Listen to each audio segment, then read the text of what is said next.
Hello, and welcome to episode 1 of Fun Shots, where memories sleep.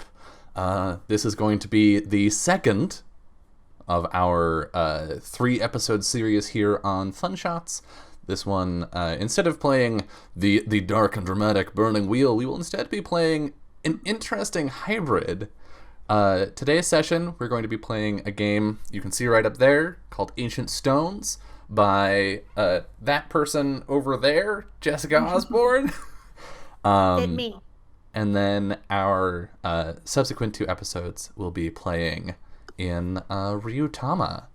So yeah, that's exciting. I'm intrigued. This is the first time we've done like intentional anthology play, I think, on the on the channel. So on the table. on the table on the I don't. Yes. Fuck. Why did I pick a job where I have to talk all the time? That was a mistake. All right, so to save myself from talking, let's go around and introduce ourselves. Give our name, our pronouns, and our favorite ruin, fictional or real. So to start us off, I am Dylan. My pronouns are he, him.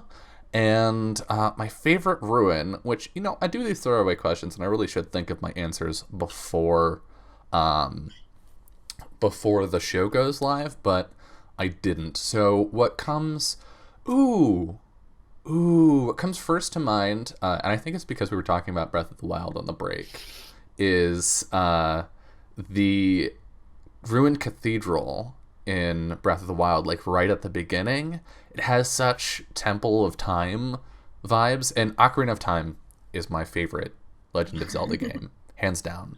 And so booting up Breath of the Wild, walking around, and then walking into that place, and like there was just this sense of history and personal connection to it because I had been through the original Temple of Time and OOT so many times. It really left an impression on me.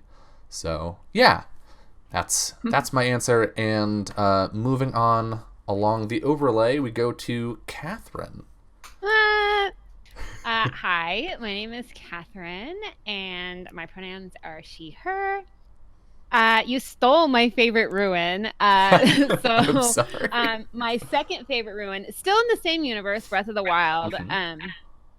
I really enjoy the Hyrule Castle ruins. I think it's a really cool dungeon, and it's really fun to explore. Like, there's a lot of hidden things you can find in there that aren't part of the game, that aren't essential, but it's really interesting. Like, you can find Zelda's diaries in there, and it doesn't, like, you don't get any armor, you don't get anything from it, other than you get a little bit more backstory. So I would say that Hyrule Castle, Droid, Breath of the Wild, only on Nintendo Switch, would be my favorite.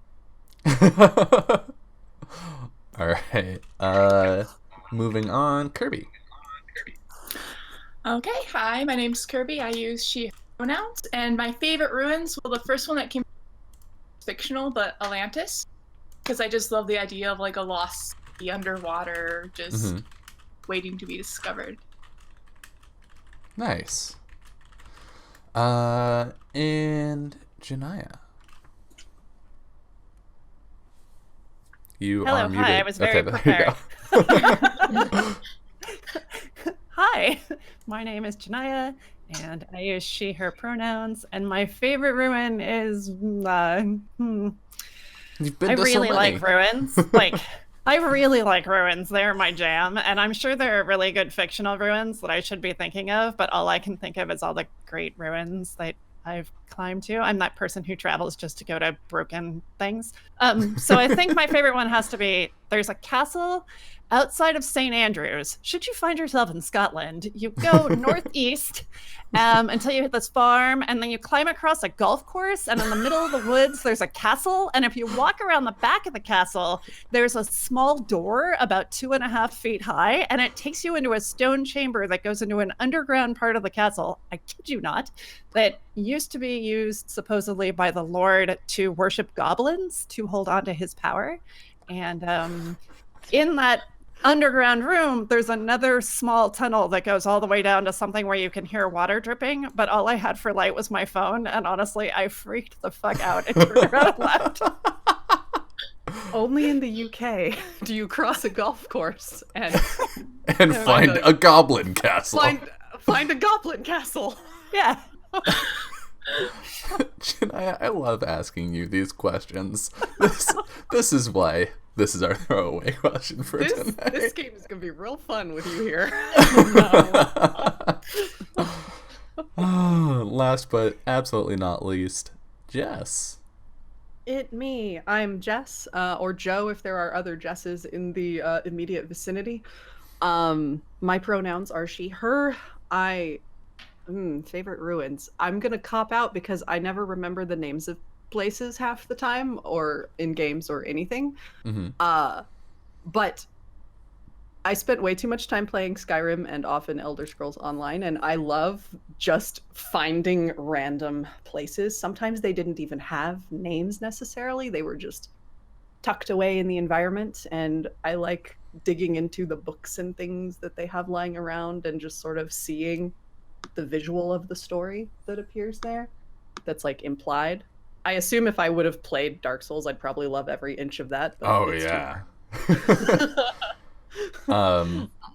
Yeah. And that, It I think, inspired this game, so I was gonna say, I think that segues us perfectly into what this game is, because what you just described, as I understand it, is Ancient Stones, in effect. Can you talk a bit about the game that we're gonna play? yeah. So Ancient Stones is basically a card prompt game. Think of The Quiet Year for the Queen, and similar things there. You draw a hand of cards, there are questions on it, and you role play or describe or draw your answers. There's a handful of ways you can interact with the game, but at its base, we're going to role play probably. So it gives you a little slice of world building as you answer questions about the land and things you find that allude to the past. And then a little bit of character building as you answer questions about your own past and yourself and the home that you're trying to build in this wilderness in which you find yourself. And that's pretty much the game. Yeah. Is there anything else that we need to know before we jump right in? I think which I do not normally do this with Ancient Stones, but because we are doing anthology play toward a Ryutama game, we have a little bit of world backstory in place. So I will start us there to get the audience and ourselves up to speed with the world we are in, and then we will dive in and start actually learning and playing this game. Hell yeah. Are we ready? I am so ready. All right.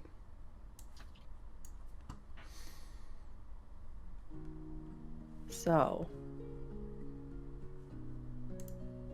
9 centuries ago, the great dragon Gaia was slain, and our world slowly tumbled into ruin. A war erupted between fairies, humans, and others seeking the scarce power of Gaia that remained.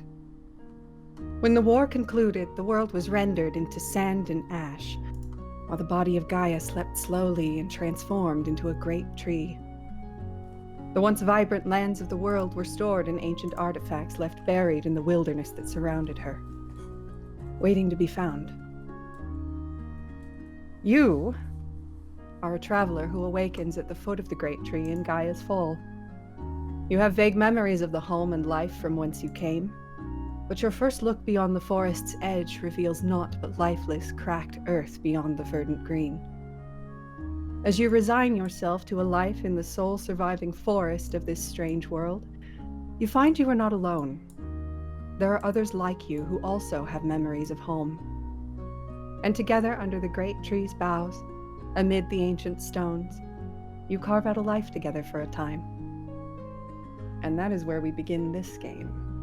Ooh. All right. So, I saved you from backstory stuff because basically we all have amnesia. Convenient amnesia. Plotnesia. Exactly. So, what I think we will do to help out, we'll draw our hands, but I think we'll go ahead each and first do a single draw of the U card and go around and kind of answer those to meet our characters. Okay. I guess we can go in camera order. Dylan, if you How want to about start. you shall start, I since start? you know the game, and then All we right, can just do go we through. go backwards through No, camera? just I'll go second. Or just okay, Yeah. cool. We'll do that. So I will draw. Oh boy. So, what has this place given you that you could not gain elsewhere? We'll put it here. Oh, I don't know why. Whoops. I also dragged it out. If you control Z, it should come back. Okay. There you go. Loop. That's fine. So to introduce my character for purposes of this,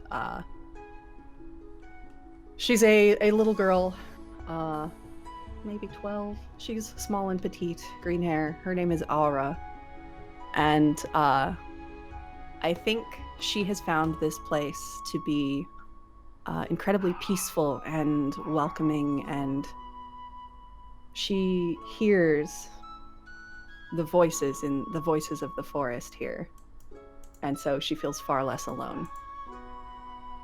I So, love it. Dylan? Okay. Let's see.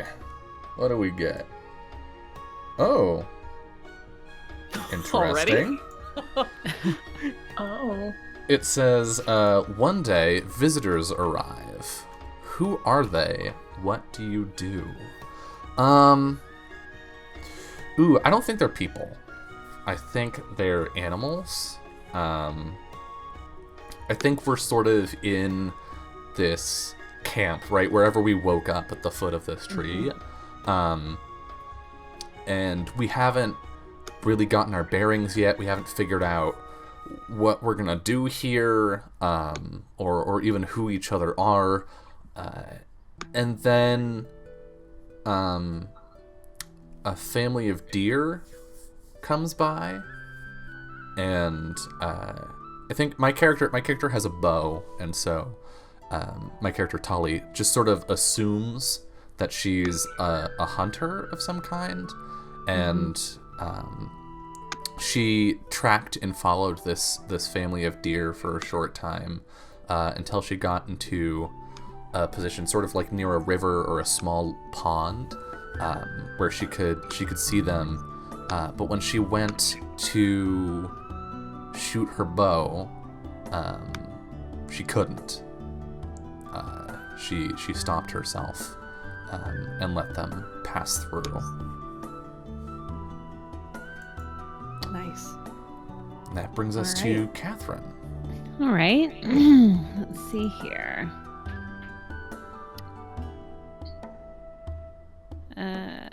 Oh, so you've got the card is in your hand. Oh, I see. You Do just I? drag it out of there onto the table. Oh, It should be okay. Here. There you go. All right. Ooh. Did you tell anyone where you were going? Why or why not? That is a very curious question that my girl Kathira May is trying to figure out as she's woken up in this forest area beneath this tree.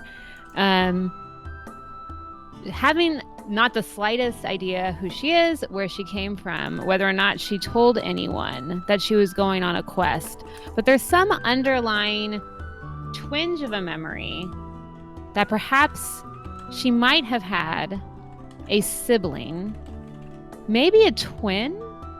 She can't quite recall.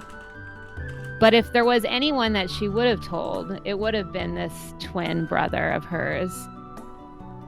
But she can't remember anything, so what good is it to think about, right? Mm-hmm. All right. Oof. And that brings us to Kirby. Okay.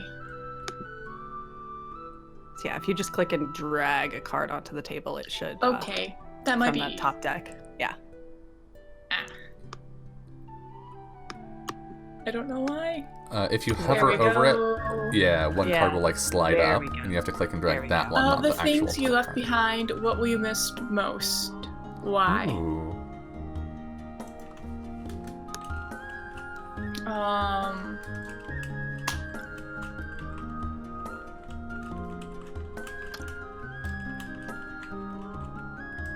I think my character.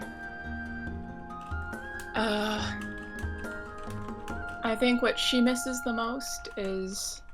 Her name is Sage. What she misses the most would be the friends and comrades that she had. Because they're gone now. She can't necessarily even remember all their faces, or like she may remember some faces, but not names. And has no idea where they are now. All right.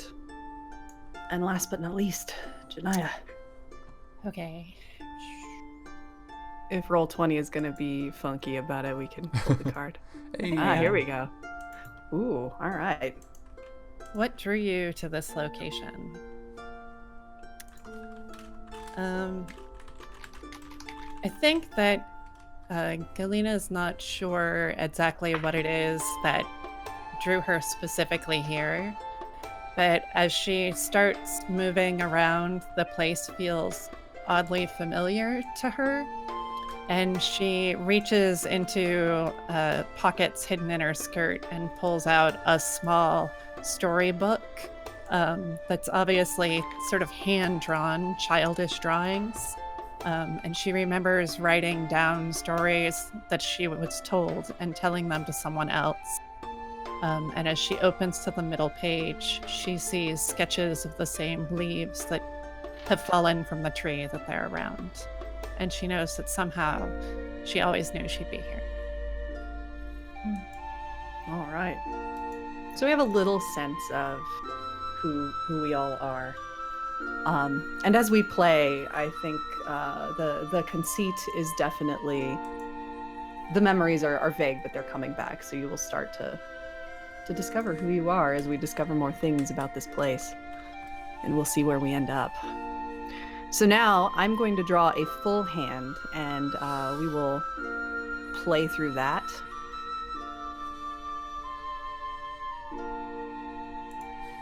So what we've got here for the viewers at home are, we have 4 separate decks, right? Mhm. That are Yep. the different categories: you, your home, the land, and the past. Yeah. And then if you were to play this at home, you could use just a normal deck of playing Yep. cards, right?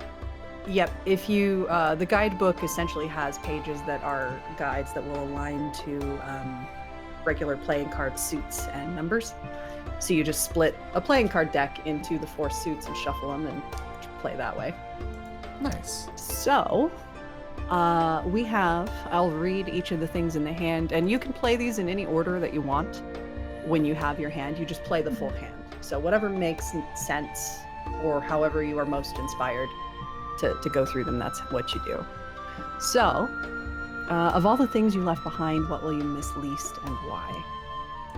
How do you protect your home? You come across a creature in the wilds that you've never seen before. Describe the encounter. Do you tell the others about it? And one of my personal favorite cards already up front. The Sweden door. Yeah, you find, yes, there's a story here. You find a mysterious old door that you are unable to open. Describe the door. Do you tell the others? Do you try to find a way to open it? So I think Aura, of the things she left behind, the things she has vague memories of, she does not miss the place that she once called home. It was not kind or happy. She never felt as though she fit in there. She feels much more at home in these woods with the voices of the trees speaking to her. And that just suits her better. And these new strangers who seem interesting that arrived after she's been here a little while longer than the rest of you, I think. And yeah, so we can see what that develops into. And I think as all of you awaken in this space to this small girl who seems to have been looking after you when you were sleeping, you look around this clearing and you do see several stone pillars that appear to have crude but meaningful markings in them. And on top of them are like sort of small torches that look, again, a little bit crude or made by small hands, but functional. And each one burns with a different color flame. Probably magic wards, we can assume. Oh. And I think we know there were a family of deer that Tali tracked. And I think we can make this a scene if you'd like to, Dylan. Sure. Would you like to participate? Because I think Ara maybe followed Tali, watching her go after the deer. Mm-hmm. And she didn't say anything, but watched after she stopped and opted not to shoot any of them. And I think as we're there, a rustle is heard in the bushes. Mm-hmm. And we see a small, like pale greenish, sort of reptilian face peek out from amidst the bushes with bright blue eyes. It looks like some kind of lizard, but perhaps a bit large. Okay.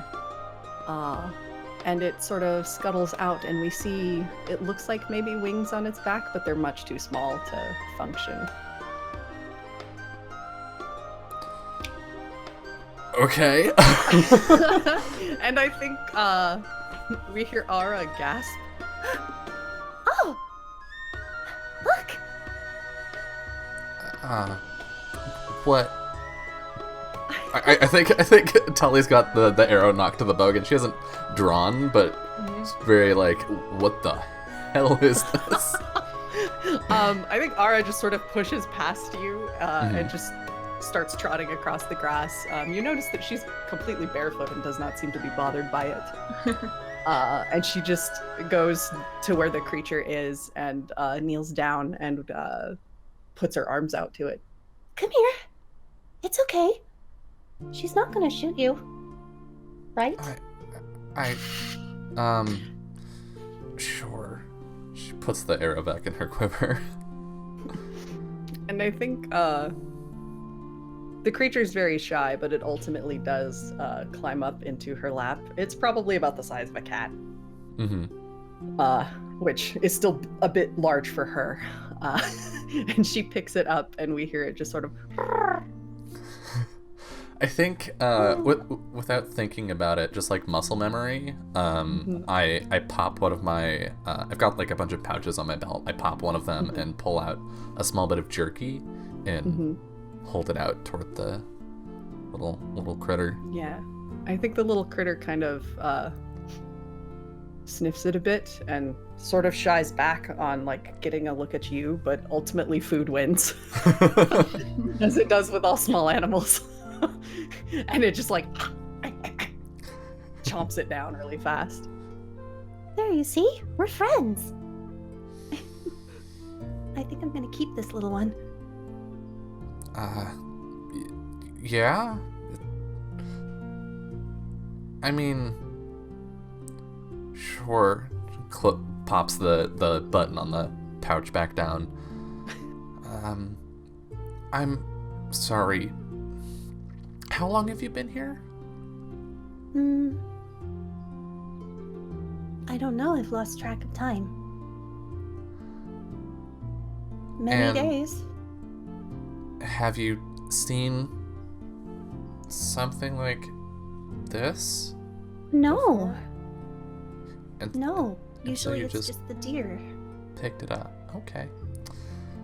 Let's get you back to the others where it's safe. And I think I like put my hands on Ara's shoulders and just like, we're going going back this now. Yep. Before And I you think pick up a on- crocodile. Please don't adopt all the animals, please. Yeah, and I think as these two are going along to make their way back, there is one of the trees appears to have some of that crude etching upon it, but it actually forms the shape of a door. And there are a great many symbols etched deep into it.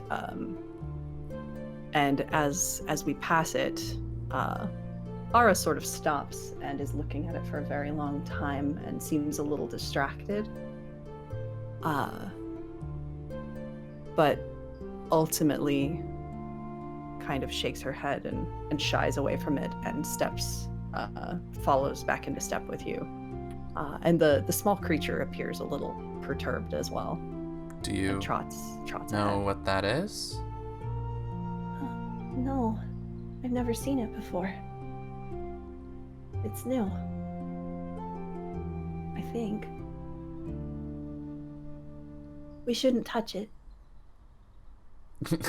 Tully definitely already had a hand that was reaching out. Right. Come on, let's go. And that is that turn. All right. So it is your turn now. I love this game. All right. Let me get me some cards. Ooh. Oh no. Ooh. That question can be real sad. Ooh. Oh no. These are some good questions. All right. So I have, who did you leave behind? Why them? You decide to add another building to your property. Describe its purpose. What happens during construction? Also, nice ligature there. Sorry. that was a weird design. I'm glad someone appreciates it. Out in the wilds, you have seen something you fear is a threat. Say what you've observed about it and discuss with the others how to deal with it. Ooh! You discover that something that is not so very old at all. What is it? I think actually, I wanna start at the beginning here. I wanna start with the U card, and this is as we're just getting back to sort of the glade, where this huge tree is. Tali hears a voice. I think she hears her name called out by a voice that sounds not dissimilar to Ara's. And Tali turns back and looks at the trees to try and see where the voice is coming from. And I think it's she sort of like absentmindedly reached for Ara's hand. And she lets go. I'm sorry. Huh? Oh, it's all right. Are you okay? Thought I remembered someone. It takes time. The memories will eventually come back. Is that... Have you been getting your memories back? Mm-hmm. I think I had a sister. And Tali is like rubbing her hands together.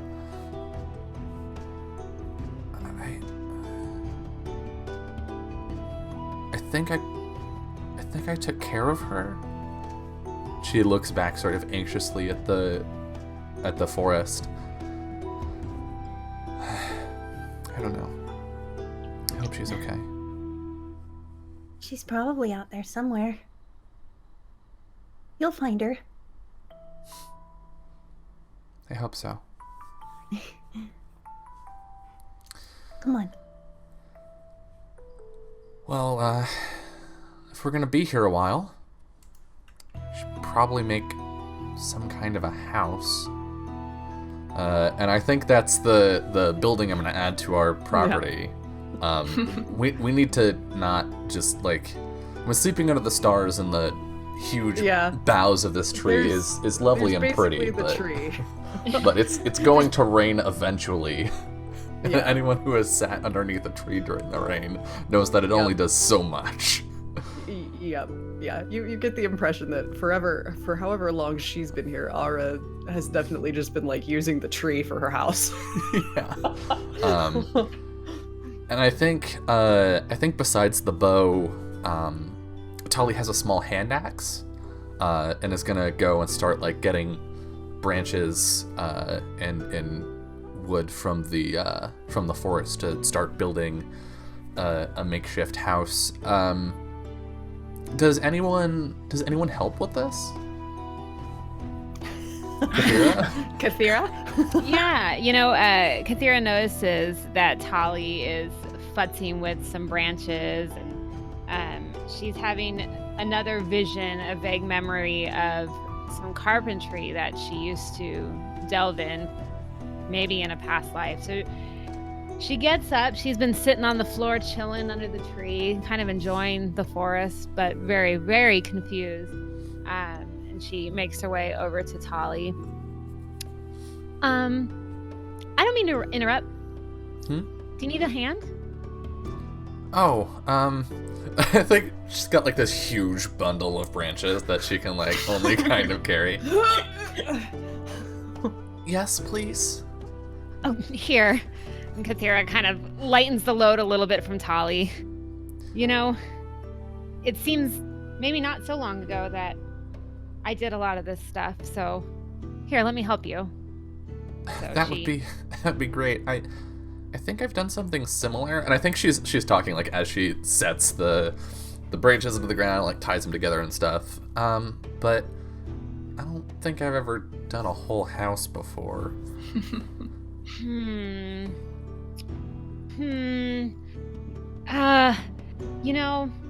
I might have made a bench once. But if you think about it, a house is just a taller bench, right? And then instead of just the two legs, there's wall legs, right? Right. I think we see like a sweat drop come down. Sure. Trust me, Tali. I've got this. And Kathira rolls up her sleeves. I think what happens during construction is that we get like most of the way through. We've got the framework and we step back and it's a large bench. And we both just like look at each other and shake our heads and try again. It'll keep the rain off you. But when Sorry, Tali, I wish I remembered more. It's fine. Let's just make some changes. And we get back to it, and when we're done, it still has like the general profile of a bench. It's a very long, low building, but we've got walls and a door and whatnot on it. You added sides. Yeah. The bench house. See, we Wow, just this is the biggest bench I've ever seen. It'll do. It'll do. Yeah. And then I think some time passes, maybe a day or two. We're starting to figure out like what food we can eat here. Ara probably is helping there. Make our house a home. But Tali, I think pretty early on started venturing out into the forest for like long treks, not looking for anything, but like learning the land and seeing how far she could go. And a few days later, she's climbing down this sort of brush-covered slope and finds a stone archway in the side of the hill. And curious, she looks in and there's a light spell in Ryutama, right? I'm not crazy. Yeah, you can like make a Yeah. thing Emit So- light. She pulls out a small stone from one of her many pouches and whispers an incantation to it, and it glows with a bright light. She walks slowly into this ruin, and we see old stone, like cyclopean stone walls, but that ends in just one small chamber. But in the chamber, she finds bones of some animal, but they're not old bones. They're very new. She leans down and like picks one up, and it's not brittle, but they're clean. And so she sets the bone down and walks out, pulling out her bow sort of warily. And through the trees, just faintly, she sees a large furry shape that is like she can faintly feel the ground shake as it moves, but she doesn't hear it, right? Like all she hears is the whispering of the wind through the trees. And rather than investigate further, she just turns around and runs all the way back until she gets to the house where everyone is. I think we're probably having dinner maybe by this point. Yeah. So I burst through the door. Huh? There's Dolly! something out there. What? What is I it? don't. I don't know. I don't know, but it's huge, and She sits down on a bench. That is the only seating that we have in this house. Our whole house is just everything is a bench. We've got benches. We have a tall bench, which is our table. We have some We got long wide benches. for our beds. Oh my god. I love this house. Galena comes over to you and sort of takes your palm and sort of checks your pulse and is like, are you okay? Sometimes the woods can play tricks on you. Did you eat anything strange? And she kind of like puts her finger under your eye and checks your pupils and like looks at your ear and feels your forehead. I know not to eat strange plants in the forest. No, I found a ruin of some kind, and they were bones, but they were fresh, but picked clean. And then when I came out, just through the trees, I saw something, but I couldn't hear it. A spirit, maybe? Was it another one of those lizard? No. I think the little reptile creature is curled up on Aura's bed and just like pops an eye open, peeks its head up, and just like. No, it definitely had fur, but Sage is gonna speak up. Do you remember where would you be able to find this ruin again? Like, how far away was it from where we're at right now? of course I could.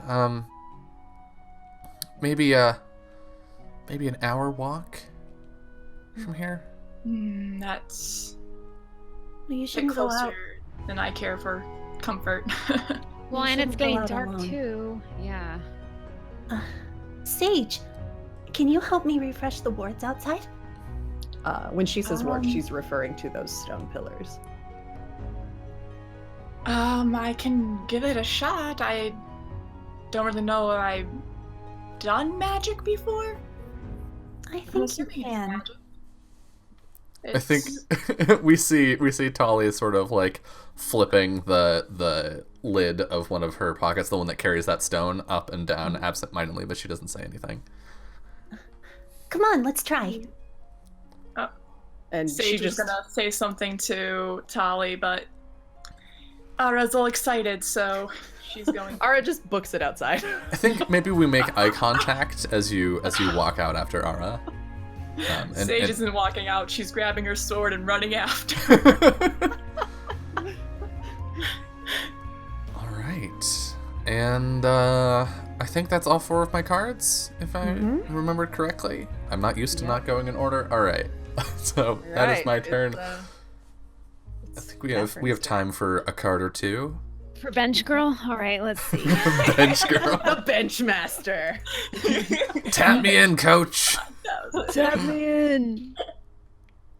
Let me draw my cards here, and then I will place them on the board here. Let's see. These are legit the prettiest cards I've ever seen, by the way.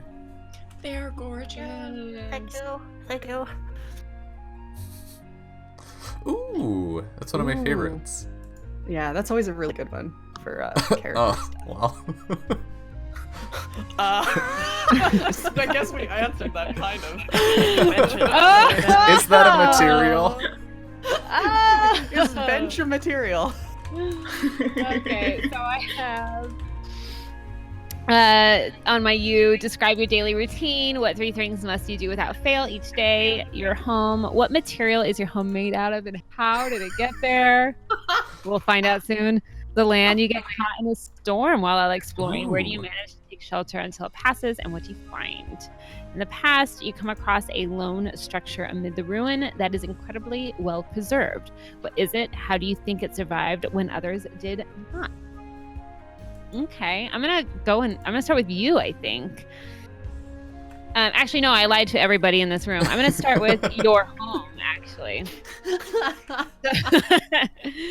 So Kathira is noticing Sage and Tali and Ara, make their exit out of this gorgeous giant bench that they've constructed from the wood that they chopped amongst the forest there. And she's contemplating following them, but she gets a little distracted by just admiring the fruits of her labors. And she's starting to have another memory. It wasn't just carpentry that she used to do. There was a lot of other land and handwork that she saw fit in whatever previous life she might have had. She used to pick flowers. She used to create things out of them. She would mine, even crafting jewels. And she's thinking that, you know what? If all else fails, I could go into the bench making business. I wonder if there's anyone else that lives here that I can perhaps build more bench houses for. All right, time back. House real estate. So as she's stewing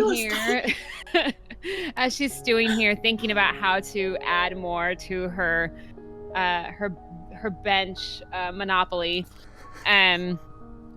she continues thinking about what her daily routine was like. And she's like, okay, so I definitely used to build things, but that wasn't my only job. There was more than I did like that.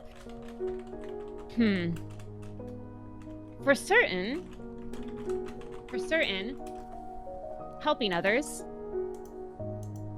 I think that is one thing I did every day without fail. Obviously, bench villa.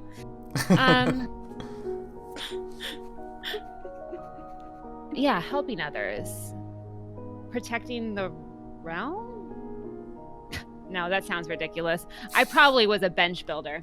And so with that, she gets up and starts to chase after the rest of the group. Hey guys, wait up for me! So she catches up to them, and as they're exploring out in the forest, you can hear the crack and the boom of thunder, and Kathira notices the clouds rolling in. I don't know if this was the best idea to go out now, guys, but It won't take long to put the wards together. It'll be fine. As Ara is very quickly, you see her kind of tracing the those crude and strange markings on the various stone pillars, and a kind of a light trails after in it and fades almost in the same moment. But then the flames kind of spark back to life, and it feels warmer and safer in the space with each one. How are you doing that? She asks Ara. I don't know. I just do it. All right. So Kathira's kind of waiting, noticing that she feels a slight drip on her head, and instantly it just starts sprinkling, and the rain's coming in.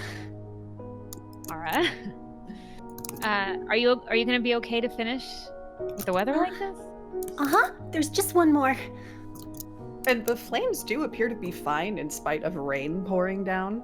Against all logic, you would think the flames would gutter out, but they seem to be holding up on their own. Noticing this, Kathira leans in closer to the infrastructure, and she finds it curious that not only is the flames not being doused, but the water is no longer hitting her. It's no longer affecting her. She's not wet anymore the closer she's standing to these pieces.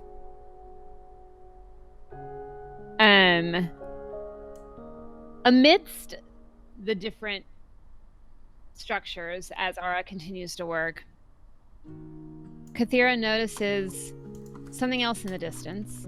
Not too far, of course, from where they're standing. It almost looks like a statue. Hey, have you guys ever noticed that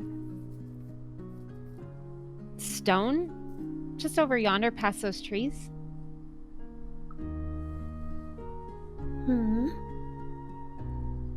Can't say I have. And then Sage kind of fidgets with her saber.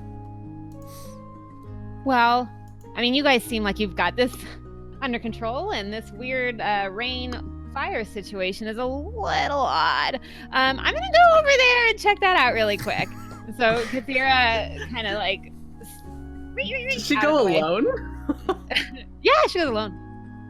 Maybe someone follows her. I don't know. Is anybody go so with so her? is the whole group of us out here? I think we all came Yeah, out. I What- think at Okay. this point we're all out here. Yeah. Yeah. Then Did Galena follow as well? Or is she like, no, I'm staying inside? I'm I staying think with she's the probably like lizard. in the doorway, you know, Uh-huh. and you can see she's got like, at this point, she's strapped on her belt that has all these little bottles that are kind of jingling, and she's just sort of sorting things and watching over everybody, a little mother henny. She's momming the group. She's mom. Yeah. Does she notice Kathira awkwardly waltzing into the forest and think maybe to? Yeah, Keep an eye I on think her. she'd be like, Kathira, maybe you don't want to go alone. You know, strange. It's dangerous to go alone. Take this. Gladly. Tali raises her hand. I'm on it. And walks over. Oh, thanks, Tali. They head over towards this weird stone structure that they saw just hidden beneath the trees.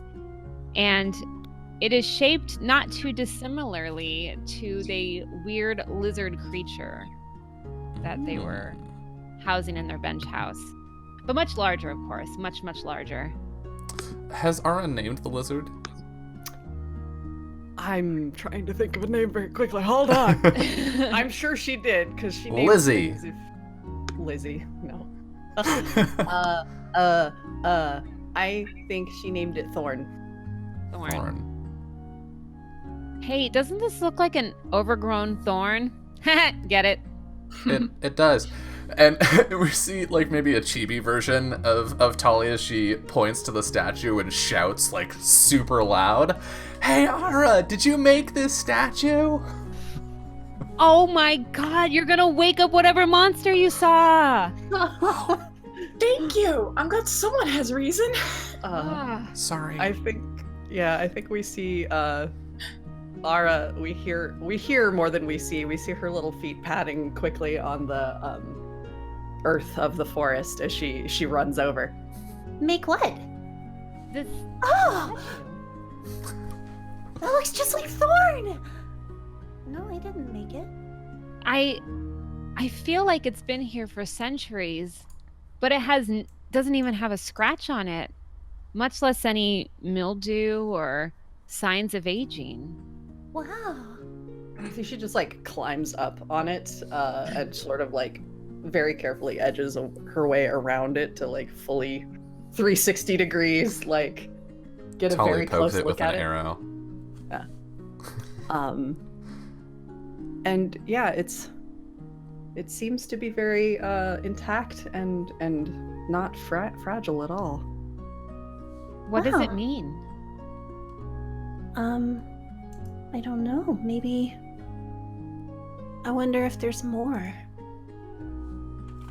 This one's facing west. Maybe there's ones facing all the other directions. But why would that be here? Maybe they're Is it guarding the connected to tree. The circle you had us in, where you're putting the wards? No, Is I it- made that. Is it facing toward the tree or away from the tree? It's facing towards the tree. I mean, why are any of us here, you know? Let's look. Why not? Sure. What's the worst that Because can there's happen? the beast out there. You all better have the buddy system going on here. I think about this time Galena shows up and she's brought everybody's like she's got a pile of like fabric. She's got a Stuff. coat for everyone, things so that you can cover your head against the Do you have rain. an umbrella? A bench She has umbrella? kind of like a little makeshift umbrella that she's got to like hold her. It's like a hood that comes up that just has a branch through it so that she's protected from the rain. And she, has filled everybody's flasks with warm tea. Just like, all right, if we're gonna do this, we should stay together for sure. Agreed. Okay. And I think we sort of see Ara just like give a little whistle, and then Thorn kind of like flutters. Like clearly this little baby thing is trying to use its wings, but it really can't do much more than like flutter it gets into an a inch small of arc. lift. Yeah, it's like whoop, whoop, whoop. And she picks it up and it like comes and sits on like sort of sits around her shoulder. Yeah, Gosh, Thorn kind of reminds me of a pet I used to have. Oh yeah? Mm, I wonder if he's yours. no, you can have him. It's fine. You like Kathira? And I think Thorn like looks at you and Oh, that's fair. No offense taken. Rude. And with that, they proceed to head towards the north Tully. side. Tully is already several What? paces through the forest. Tully's just like, we ain't got all day, let's go. Yeah. I wait heard for there's us. something to find over here. I'm exploring. Goodbye. Explore a thing, that's me.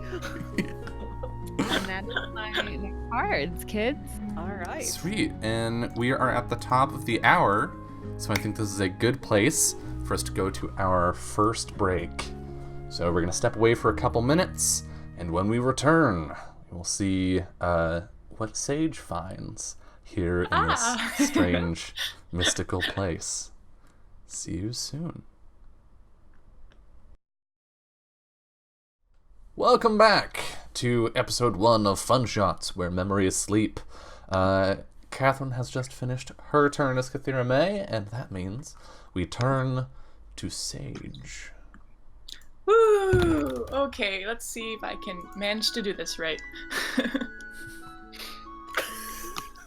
I mean, it's The cards in benchmark Roll20. fan. God damn it, Catherine. Oh, boy. Ooh. I'm just gonna put them all down and then go through and read them. Yeah.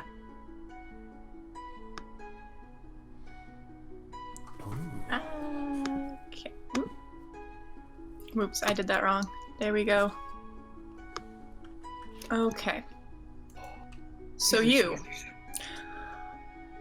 What will you do if someone comes to find you? Who are they? Why were they searching? Did you build the home, or was it already here when you arrived?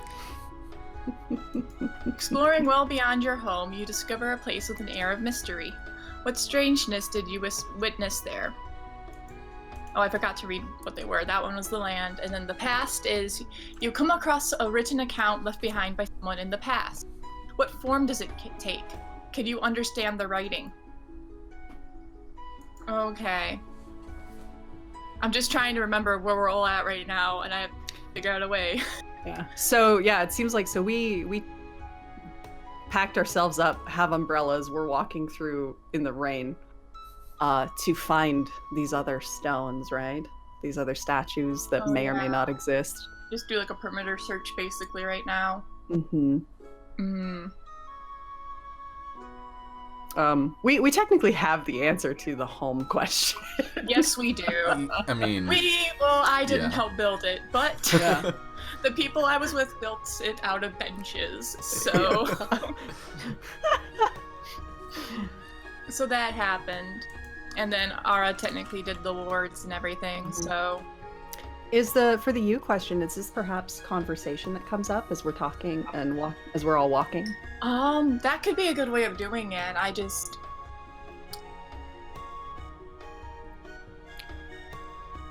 Are we trying maybe to think of how it would come up, you know? Yeah. So we've all probably gotten pieces and parts of our memories over time. Tali, you seem pretty certain, right, that you had a sister you left somewhere.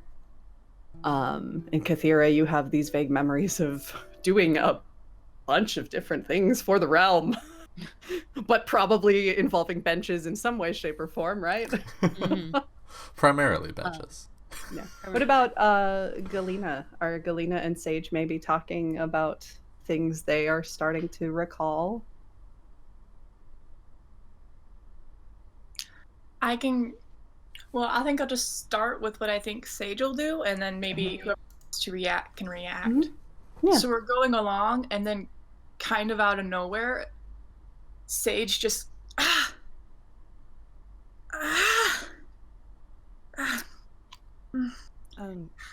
Sage, Galena you will okay? instantaneous- Can we take a break for a minute? Are you okay, Sage? Do you have a headache? Here. Galena will hand you a little vial. Sage takes it, kind of looks a little skeptic, uncorks it, whiffs the smell. What is it? It's for a headache. I don't know if this is one medicine can help. But thank you, I guess it doesn't hurt to try. And Sage drinks it down, hands the vial back. Do you get these often? Did you hit your head on something? What? What was it, Tali? Did you hit your head on something? No, it was, I saw, I think, I'm trying to remember something, but something doesn't want me to. I saw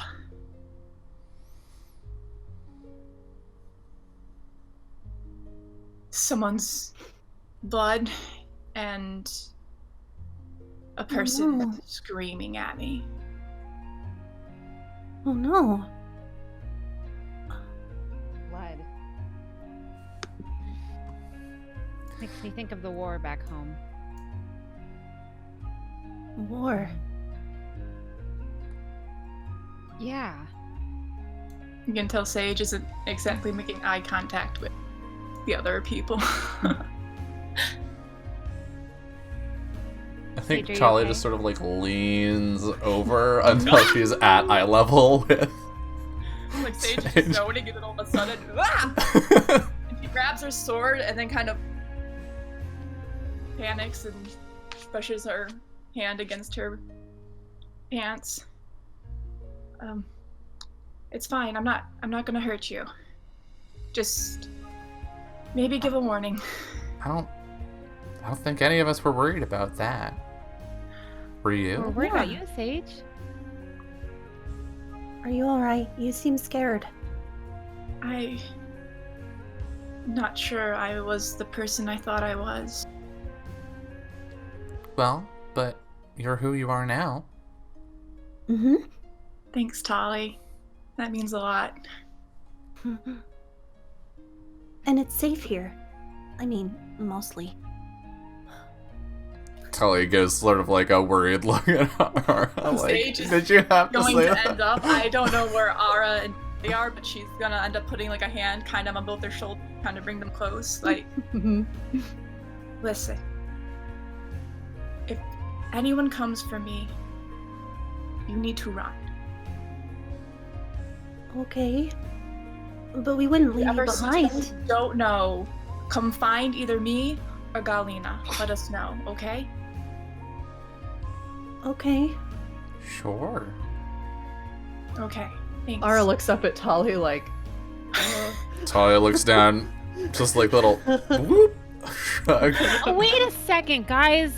Look, we're all together, right? Mm-hmm. Oh, and this together. Sorry. I can't not. If Sage goes somewhere, we have to help her. No, Why not? because my past is my responsibility. Well, but you're here And now. I could not bear having any of you get hurt because of my past failings. We'll be fine. Tali's really good with a bow. Kathira's really I good am. at everything, mostly with benches. And Galena can heal things. Turns out benches are a lot more versatile than I thought they were. So, who knows? I Maybe mean, you could throw them at someone. maybe all of us have Yeah. hidden powers. And Thorn will protect me, right, Thorn? and she kind of scritches the little creature and it just Ugh. Thank you all for your confidence. I think Sage, though, like, as we start walking again, Sage might try to pull Galena aside a bit. Like, do you know the age of Galena? Like, do you have an idea? She's like, she's definitely an adult. Okay, like she's cool. she's older. Okay. Probably like, I don't know, in her mid-30s. You know, she's just starting to get sort of wrinkles on her eyes on the side of Okay. age and Okay, so Sage is gonna kind of pull Galena aside as they start talking again and just kind of be like, listen, I know they mean well, but they're children. Can you? rude. How dare you? How dare. Please, they have a life to live. wait. If something happens, we will try to get them out of here. She just like folds over laughing. Sage is just like miffed, like what's happening? She puts her hand on your shoulder.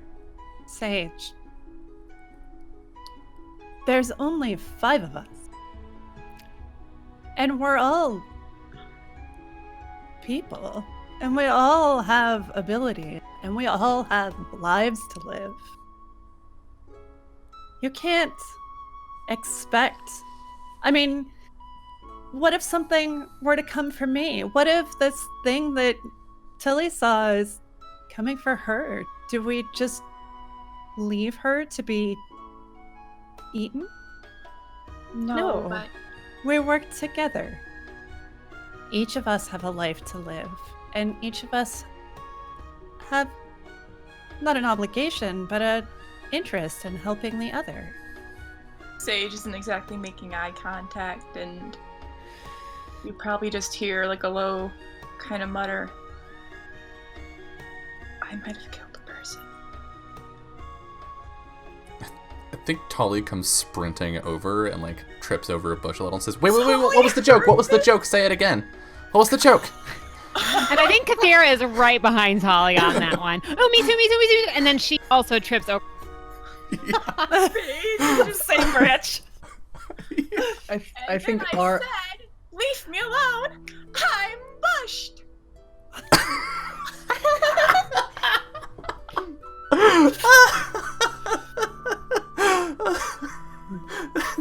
That's a good one.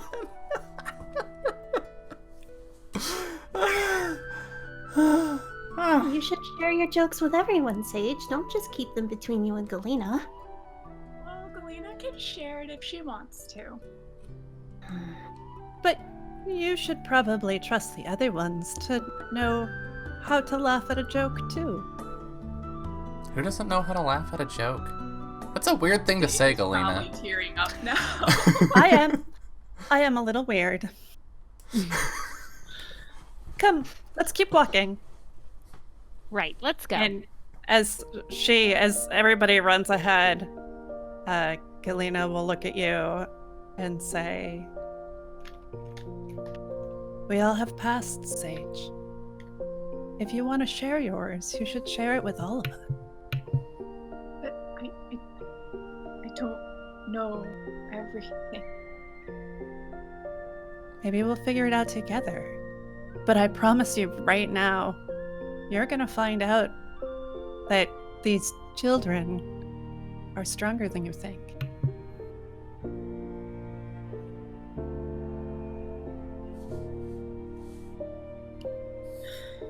Sage is trying really hard to keep it together.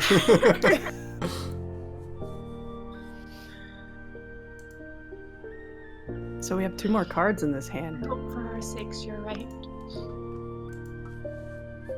She shrugs. I'm always right. And you can move on to the next card. You get a little chuckle out of Sage for that one. Sounds like you have better jokes than me.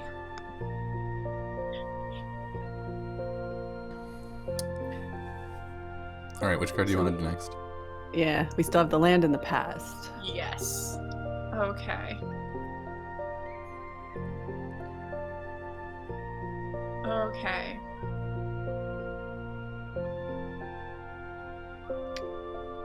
So I guess as we're walking along, we come across some sort of ruin. Actually, I don't know if a ruin would make sense with like the scope of the game. Well, we were looking This forest is for- real big. Yeah, Okay. yeah. It there is. can be It is anything. distinctly possible. Well, we can also time skip if you want, right? Mhm. We don't have to take Yeah. this super sequential. Okay. We can absolutely assume it's been days and like we found whatever we found and we're not worried about it. There's no like requirement to play through every Okay. moment to moment. Yeah, we were. I left us off as we were looking for if there was another directionally pointing dragon friend, but Okay. who knows? We don't have to answer that question. Exactly. We can move onward. So this could be a different day, different time. Okay. I guess I'll go with the land then. Exploring well beyond your home, you discover a place with mystery. What strangest did you witness there? Ooh. So I imagine it's some days later. I'm out trying to like do some hunting or whatever. And I just got sidetracked. I was busy pursuing some game and I kind of lost track. Was in the woods a little bit, how far I had gone. And I actually ended up coming across some like plains or like a valley area. And I probably found one of the first signs I'd seen, kind of maybe like civilization since we've been there. Like I think it's like in like a very rundown, probably like a lean-to kind of shelter thing, like not Mhm. and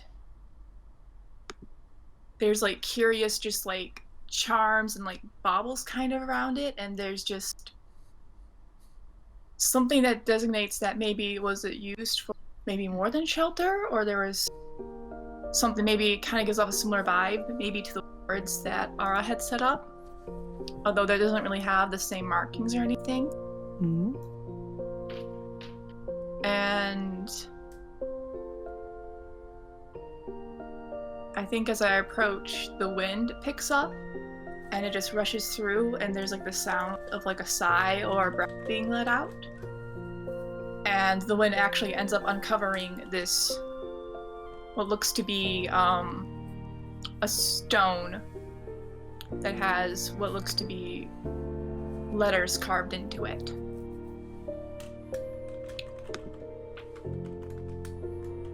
And so like I'm bridging the past into this as well, so and I take a closer look, and it's not any writing I can read, even though there's something about it that feels familiar. And I tried to see if I can lift it up, but there's just like, I tried to pick it up, but then like a light glows and kind of like blinds me, and it's like, okay, better not move this, I have to leave it here. And so All that's right. what I have. Nice. Okay. And I imagine I just go back after that. Does Sage tell any of the others about this thing she found? She doesn't see a need to right now. I'm sure people asked her, like maybe it's like, hey, why were you gone? It was like, how I didn't catch any game. You were gone a long time. Like they kind of press her, she might reveal it. But I don't think. I think part of her wants to keep it like a special place. Okay. Nice. On to the next hand. It's Janiyah. Lena's turn. That was not a card. That is a card. That's a go. card. Hey. Who are the people you brought with you? Why did you choose them? We can redraw if there's like no way the prompt makes any sense. So Yeah, I might redraw the U one. When the weather fine. is good, because the only way I can think of to do that is just impossibly sad. Oh No. I mean that's also valid. When the weather is good, you decide to add a new room onto your house. Describe the room's purpose and the process of building it.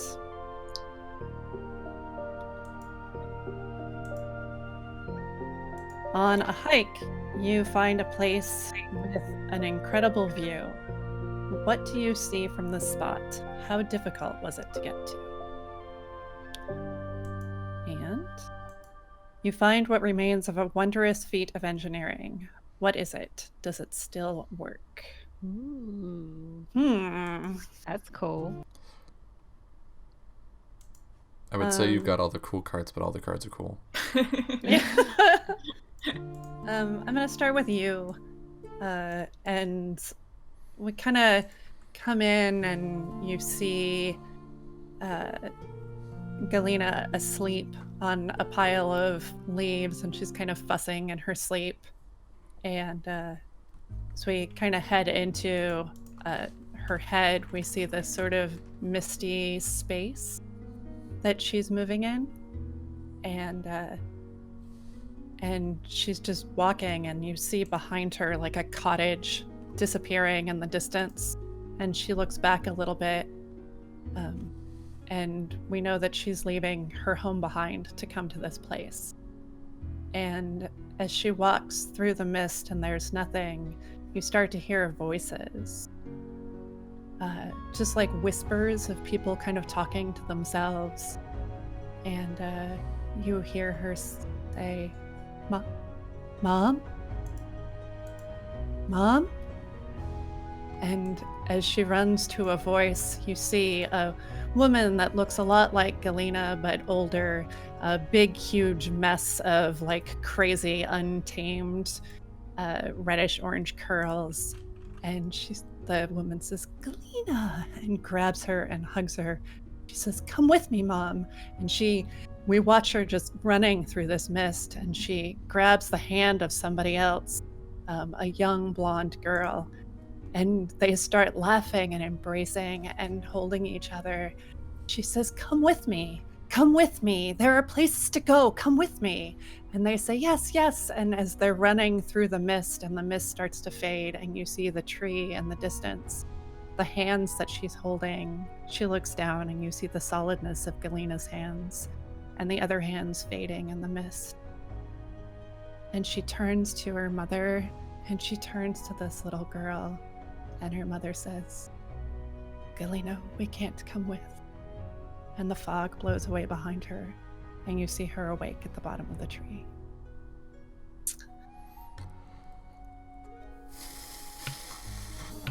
Ow. Ow. How dare you? What a vision. Sorry. I didn't sign up for these feelings. I don't have a permission slip for the field trip. And I think you see Galena like wake up, and she's crying, and she like looks around real quick and like wipes off all of her tears and sort of like rubs her apron on her face a little bit, and she gets up and she looks at everybody else, and she looks at the bench house, and she says, "Time to plant some roots, I think."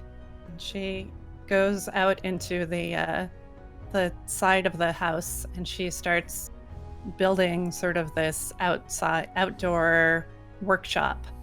And basically she's taking some of the plants that she's been harvesting, and she starts trying to cultivate them and experiment with them in the place, in this kind of like makeshift diagonal bench off the side of the bench. We're getting creative now with And, our bench building.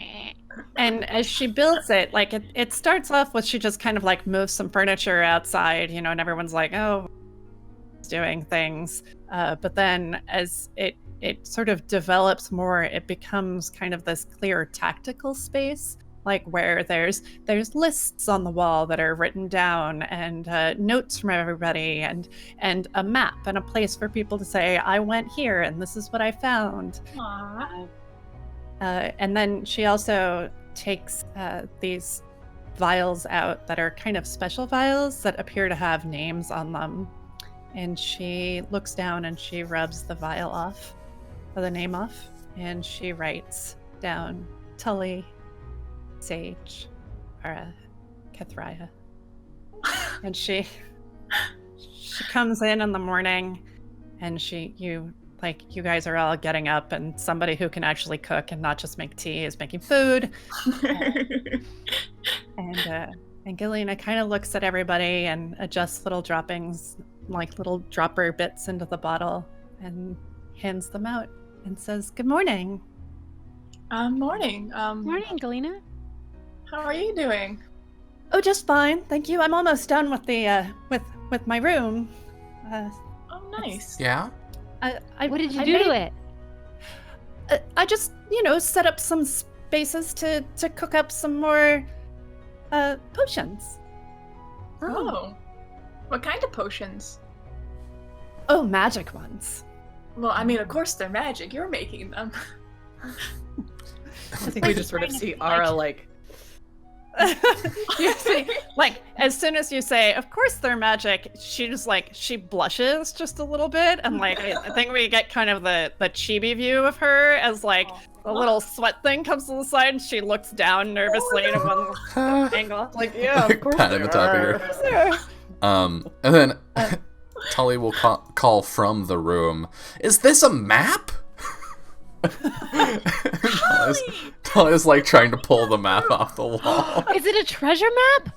I remember I used to do those all the time. You're there too. Vera like runs over to like see what's going on here. I think Ara was You want probably your the one breakfast? who. Yeah, Ara was probably the one who did the cooking, so she's like sitting there at the table now with all the food that everybody just It's abandoned. like empty I placement. imagine that Sage made it. I guess maybe they worked together to do it. Yeah, she's just like, I guess it's okay. As Oh, everybody oh. runs out, and there's just Ara, Galena turns to her and says, I know it's not magic, but it's always been the best way to get people to drink things that are good for them. Just don't tell them, okay? I won't. It's really good. Thank you. And then she'll head outside to show everybody the map. Galena, you're really making this feel like a home, you know? Yeah. Thank you. You're welcome. it's nice to have people around. Do you have a copy of this map?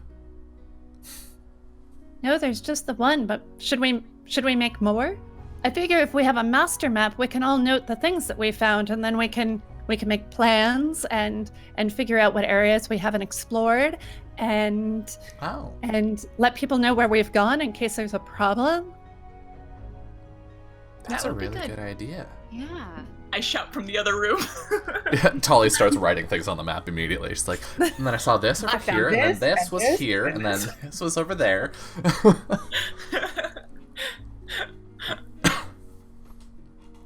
And this is the tree where I saw a squirrel. Who knows? Maybe if we keep track of everything, we'll find where we're all from. Yeah. Yes. Maybe. I Or think. maybe think we'll we- find. Sorry, go ahead. Sorry. Or maybe we'll find even better places to go. I think you hear a small voice pipe up from the doorway of the space, though, as you say that. Does that mean you're going to leave?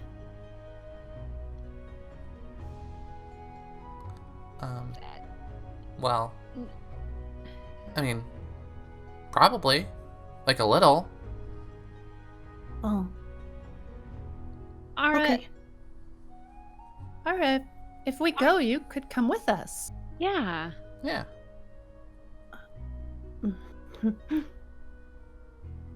I'll think about it. I should go clean up the kitchen. And she turns and pads back into the kitchen area quietly. Well, we already established that we're not supposed to go anywhere alone, so. Sage hollers back from the kitchen where she hasn't left. That's right! I'm gonna go after her. And Kathira goes to follow her. And she's Alright. just cleaning up the table. And Kathira's awkwardly standing behind her, not helping out by cleaning as well, but just standing there. How do you clean kitchen? Ara, I'm sorry. There are so many things about my past that I'm trying to figure out. But I don't want you to feel that you're excluded from my future, you know? We all showed up here for a reason, and I'd like for you all to continue to be a part of my journey, at least. That's nice to hear. But if you want to go, then you should go. I'll be all right. We've got a ways to go. Besides, Kathira picks up a dish. Someone's got to do these dishes. And she walks over to where there's a pool of water and starts scrubbing away. The water bench. The water What? bench. It's an upside down bench. It's an To give upside you a down visual, bench. it's an upside down bench with 4 walls on the bench, and it's filled with water. And What we're Kathira discovering has- here, I think, is that actually everything humanity has ever made is just some variation of a bench. It really is. Round bench. Yeah, The real adventure was the benches we made along the way. exactly. Yep. Exactly. Yep. That's it. That's the game. Minding your own business at this point, scrubbing the dish with a bushel of leaves, acting Yeah. as a scrub. So we've got the new room that's been added. I think we have the other 2 cards for Galena's hand. Galena is out collecting leaves and different herbs. And she got up really, really early in the morning, before everybody else did. And knows that she's breaking her own rules, but goes off by herself. And as she's, but of course noted on the map where she was going. As she's making her way along, she's kind of climbing through all these different plants and sticking things in all of her many pockets, and she finds a kind of strange metal box, and she's like, I don't understand what this like big box, like almost like a room. And she realizes that there's a door, and she slides it open, and there's a obviously some kind of mechanism through the roof.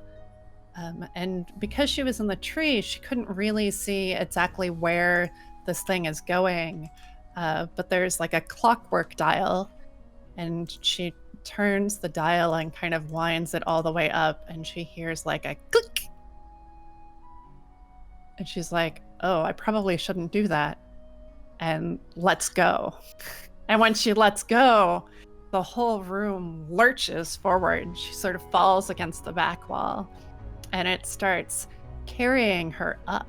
And she can see through the cracks that she's getting higher and higher above the trees.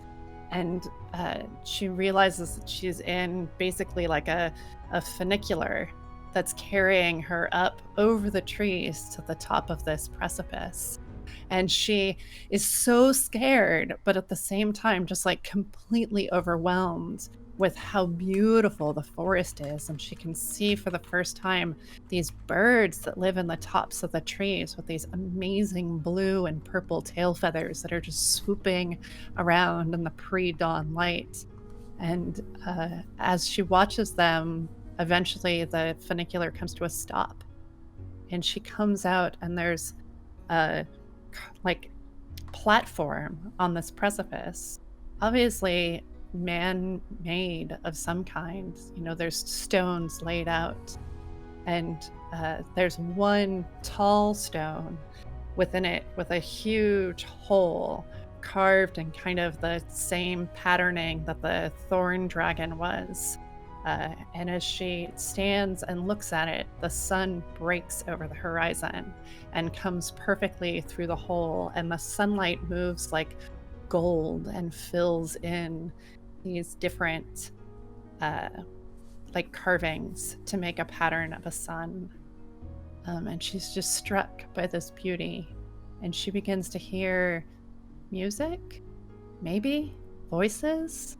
She's not sure. But something just amazing and magical happens.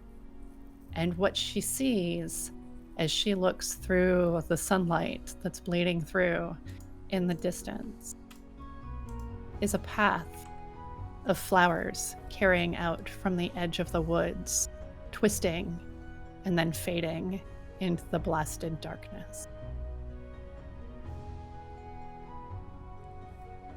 And I think that is both the land and the past.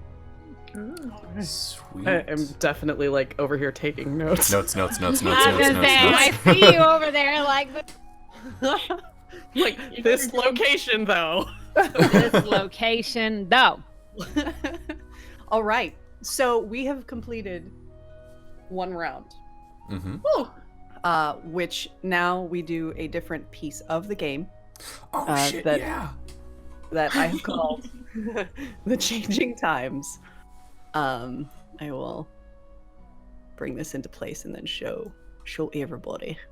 Ooh. Boop.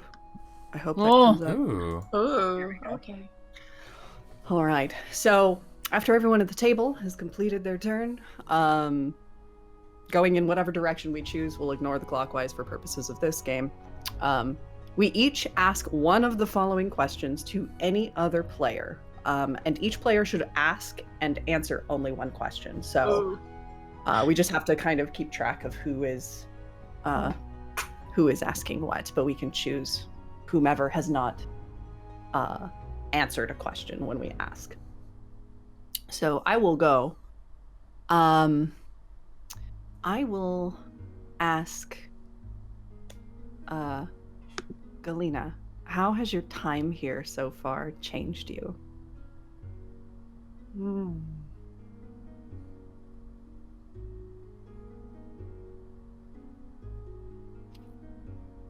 I think that this is the first time that Galina has been with people every day since she was small.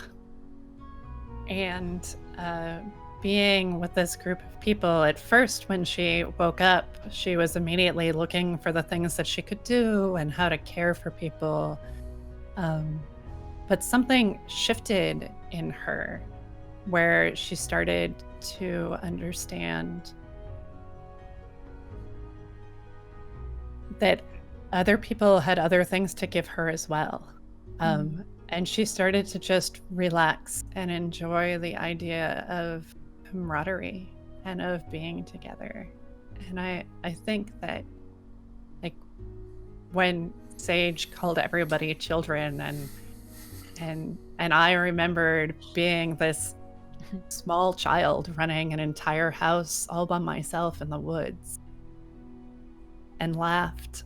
There was something in that laughter that changed me and let me bloom into being a person in the world connected to other people for the first time. All right.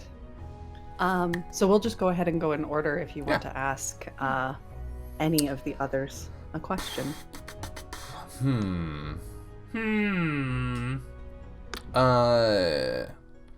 Kathira, because we've seen you taking pretty much everything in stride so far. My question is, what do you struggle with here?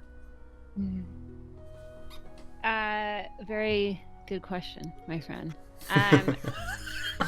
Kathira is struggling with the regaining memories that she has, and it's something that she doesn't want to show on the outside. She has all of these visions of war and battle, and not that she was observing on the sidelines, but something that she was involved in the front lines and the center of, and continuously being called or referred to as a weapon. So she turns to things like carpentry or mining or picking flowers or whatever home type activity it is to try to override that memory and remind herself, no, I live a simple life. I was a dancer in the theater troupe. I would build benches every now and then and things like I'm not a weapon.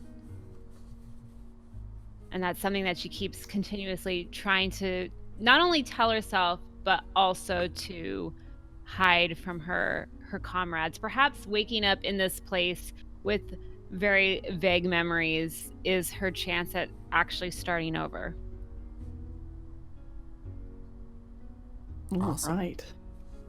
So, Catherine. Yo! You can ask any of the questions of anyone other than Galena or Tally. Okay. I would like to ask Sage. Oh. What can I do to help you? As that was something that came up in our previous escapades there. I had to think about this for a second. But,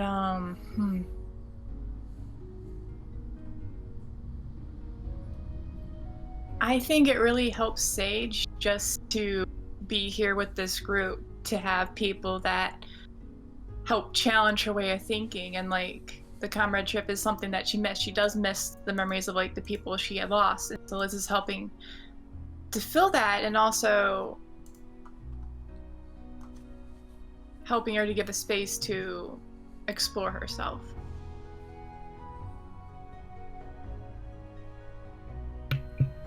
All right.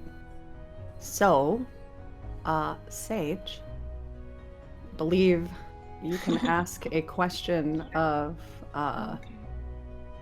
Tally or Aura, me. Mm-hmm. I want to ask Aura, what do you love most here? I think she hasn't spoken about this very much to the others, but if they were to ask, she would answer. But she loves, there's a sense of comfort that she finds here. She does not feel, she doesn't exude the air of having felt alone even before you all arrived, although that has begun to shift a little. She is always, her bare feet are always in contact with the earth. She's often if you don't know where she is, you look in a tree and you've probably found her there.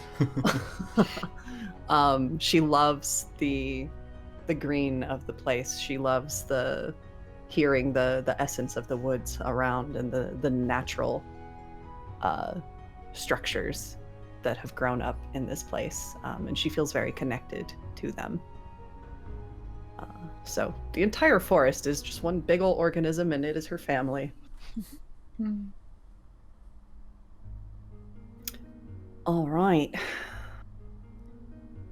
And it is now your turn. Tully, Mm-hmm. do you want to leave this place? Yes. So Tali very much wants to leave. It's not that she doesn't like it here, because she does. But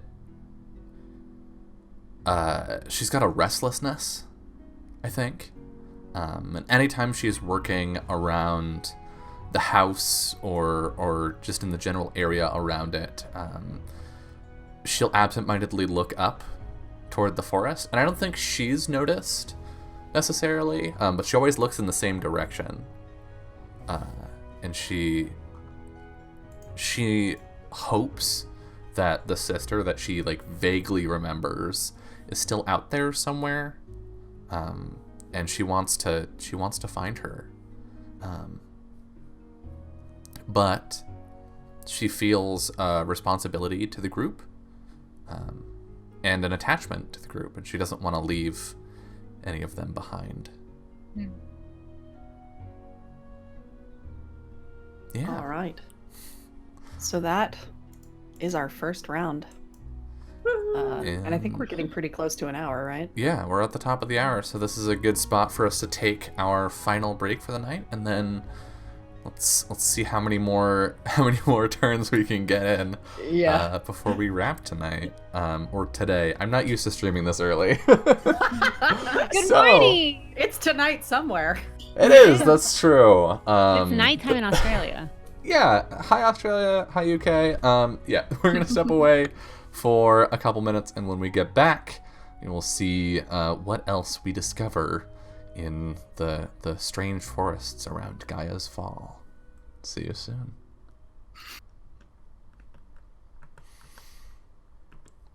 Welcome back to the final hour of episode 1 of Fun Shots Where Memories Sleep. And we have finished our first round. Jess, does that means it's your turn, right? Yep, we go back around. So I will draw some cards.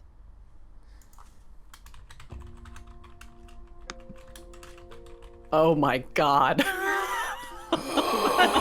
How dare you? That's a good one.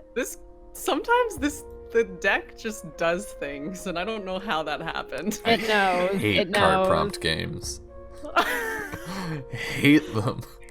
I made this game and it does this to me. What the hell? Okay. It's out of your control now. Yeah. So I think I'm gonna start with the tamest of these and go Not the with first one? no. Your home. We will assume some time has passed. It has been we've carved out a nice little life for ourselves here. Everyone has their routine. I think a lot of the time Ara tends to stay close to the house and to the tree because by nature the home was built almost like right under the boughs of this great tree. And she's, I think, probably initially without really asking, she sort of inserted herself into Galina's like herb gathering and planting stuff, and has like, she helps with growing things, and seemed to have kind of an innate way with plants and caring for them and getting them to grow very well. I think what are the things that Galina initially found and put in the garden? Because I think Ara's probably added things to that, but what is the stuff that we all sort of grow? Roots? Maybe Yeah. some berries. I think that there's that Galena would have made sure to plant a sort of like a basic set of medicinal herbs. Mm-hmm. So like something for fever and something for pain and something for digestion.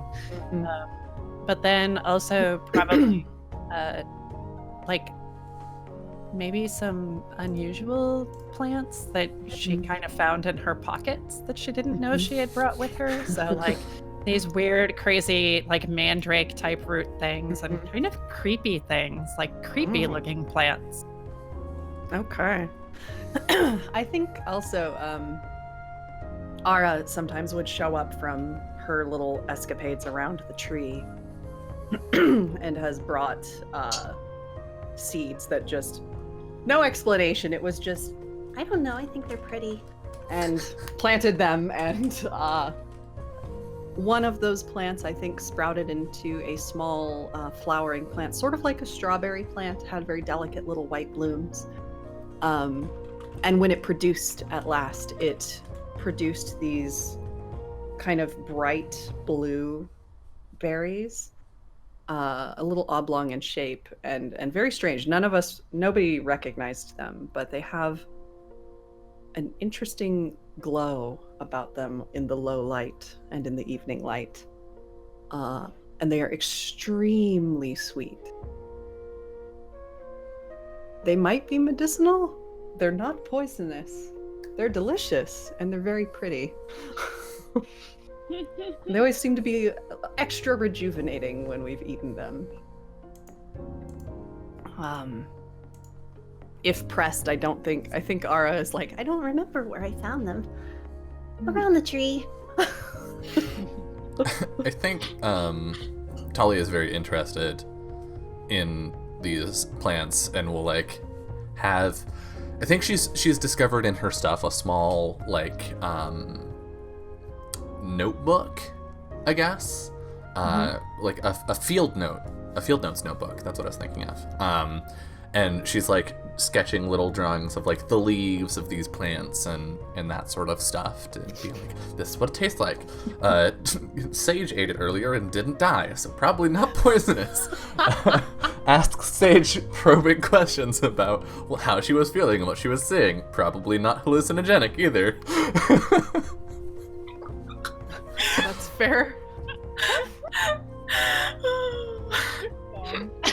Okay. Yeah, it hasn't seemed to have any effect beyond everybody seems a little more rejuvenated anytime we've incorporated this into our diet. And I think there's a day that everyone is going about their routine, but it's been several hours and nobody has seen Ara for a while. Which is unusual. Usually it's pretty easy to find her. You just like look up and she's probably perched somewhere in the great tree, or she emerges from around a bush or something. But it's getting close to like the mid-afternoon and nobody's seen hide nor hair of her. Does anybody go looking? Question. Is Thorn with her? That's a good question. Nobody's seen Thorn in a while either. Okay. Yeah, I mean, Tali tracks people. Tali's all over that. Yeah. It's like, where is Where is our tiny child? where is tiny sister? Where is she? So yeah, we'll absolutely go like look in the tree, see if you can see her, look for tracks. I mean, girl doesn't wear shoes, so finding footprints shouldn't be that hard, right? They're pretty easy to identify because they're bare feet. Yeah. Okay. And I think you journey a while. You're able to track, and you do eventually find her as you push through this clearing space. And then there's an area of the forest you've definitely never identified before. You've never been in this space. which seems unusual because you didn't stray that far from the tree, and you do in fact see the great roots of the great tree extending into this area. And it's a clearing where there's just a wash of color of flowers of all kinds. Many you've never seen before, and there's sort of like lights, almost like fireflies or small things drifting amidst the flowers. And vines kind of hanging down from the boughs of this tree. You can't see the sky, you just look up and you see green and gold light sort of filtering through.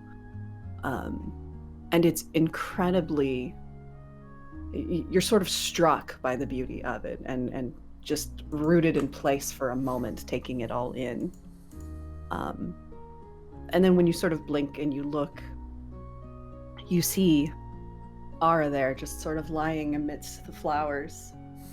She sort of disappeared into it a little bit because her green hair just kind of seemed like grass. And the white dress almost sort of seemed coated in the flowers. And she's just laying there calmly gazing up at the boughs of the tree. Ara, there you are. Oh, Ara, Hi. are you alright? I'm fine. How did you find this place? I just walked. I went around the tree and under a bough. And Oh well. I that found this figures. spot. Oh, okay. Well, I guess if you're gonna go out, you should probably tell someone where you're going. Sorry. No, it's fine. It's fine. I got caught up talking to the flowers. Did you just say talking to the flowers? It's the first time they've had anybody to talk to in such a long time. Tully looks at Sage. What are they talking to you about? Sage seems like a little bit cut off for a minute, but then she kind of plays it cool. Well, they like this spot, but they're a little bit scared. Mind if I join you? Are the flowers okay with that?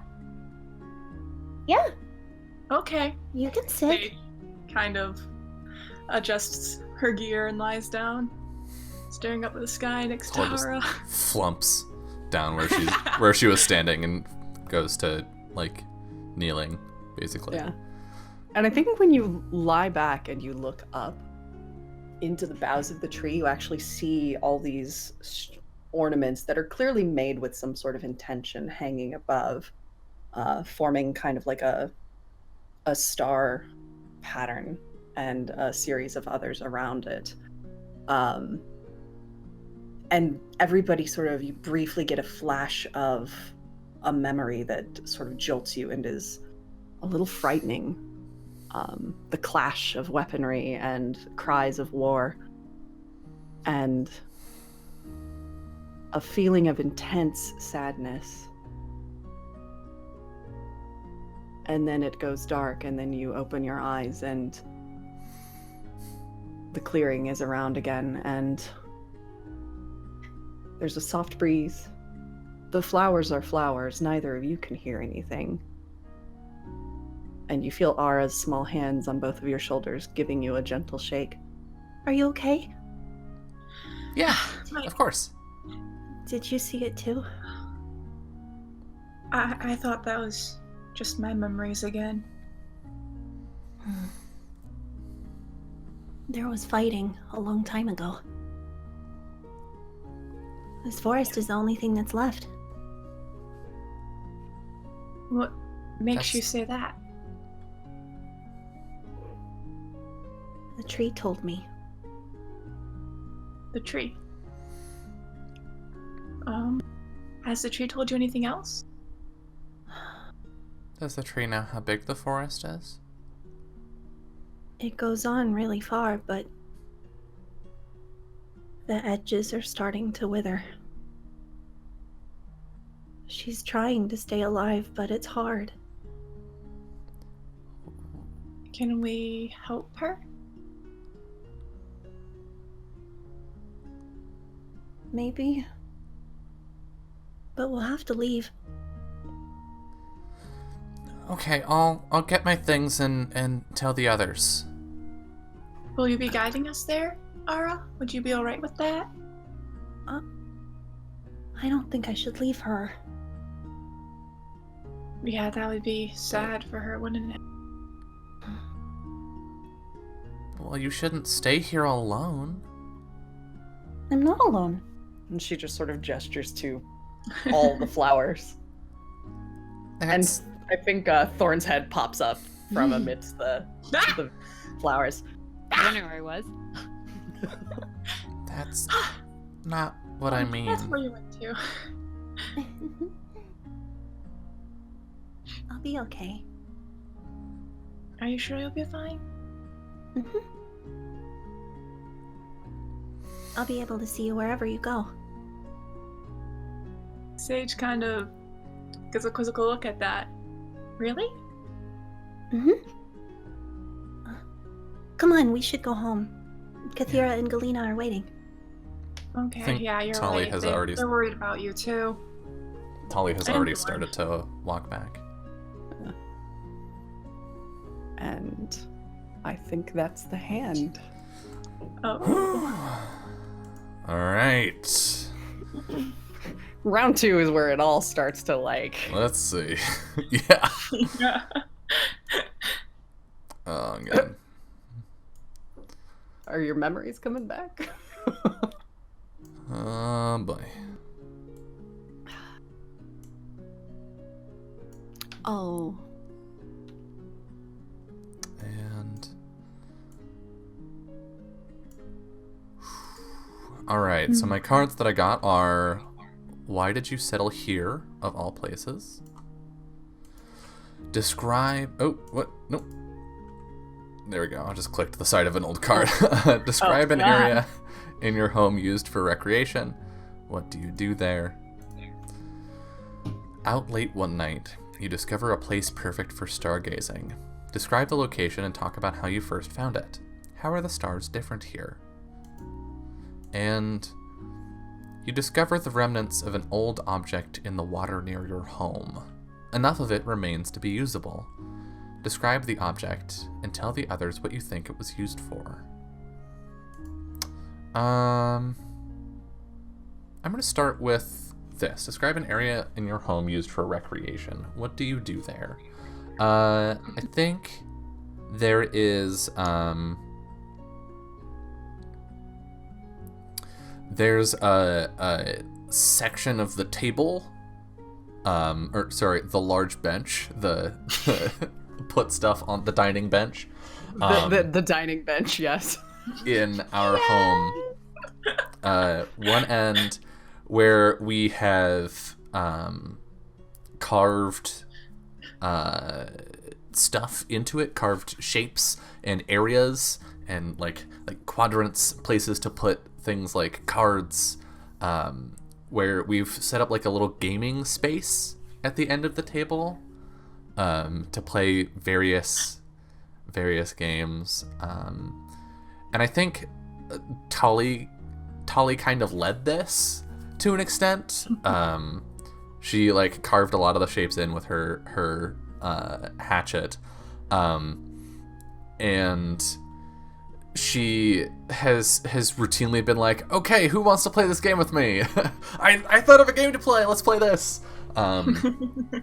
But I think after Ara brings Tali and Sage back, I think as we talk about what has happened to Gaia, or the tree rather, and our plans to go out and try and do something about the withering at the edge of the forest, I think after that Tali stops trying to run games and organize stuff and play games there. I think she gets real quiet, and just spends a lot more time outside gathering, food and sundries for the journey. And one night, while she's out, she's walking along, and I think actually instead of going far, I think she decides to climb the tree. After everyone else has gone to bed, Tali sneaks out and starts climbing this enormous tree, and goes up and up and up, and climbs for probably like close to an hour until she reaches the very top of the tree. She finally breaks out through the leaves and sees the sky, for the first time seeing the whole of the sky since she got here. And I think she looks at the stars and she doesn't recognize them. She doesn't know these constellations. She knew the sky when, before she got here. She knows she knew that sky very well. She used to follow it. She used to tell her sister about it, and tell stories about the constellations, but these stars don't feel like her stars. And she looks down sort of the landscape and sees this forest stretching out, and then looks at the tree that she's standing in and says, "I hope you're worth it."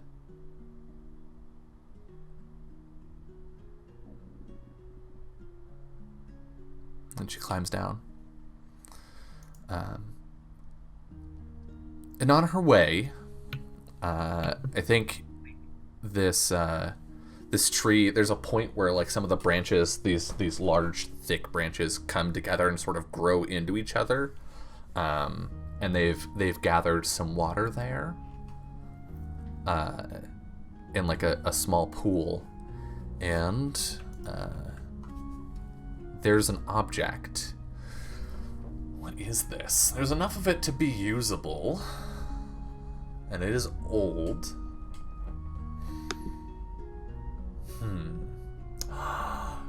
It's a map. There's a stone map, like a stone tablet that has a map carved into it of the forest and all of these places around the forest that used to be there. And I think we can see there's like writing on it that Tali can't read, but parts of the map glow with like a dim luminance. Specifically where the forest is glowing, but the rest of the map around the forest is dark. And Tali pulls it out of the water, and like looks at the tree, sort of like suspicious, I think, and then pulls some cord out of her stuff and like straps it to her back, like ugh! Grunts under the weight of it.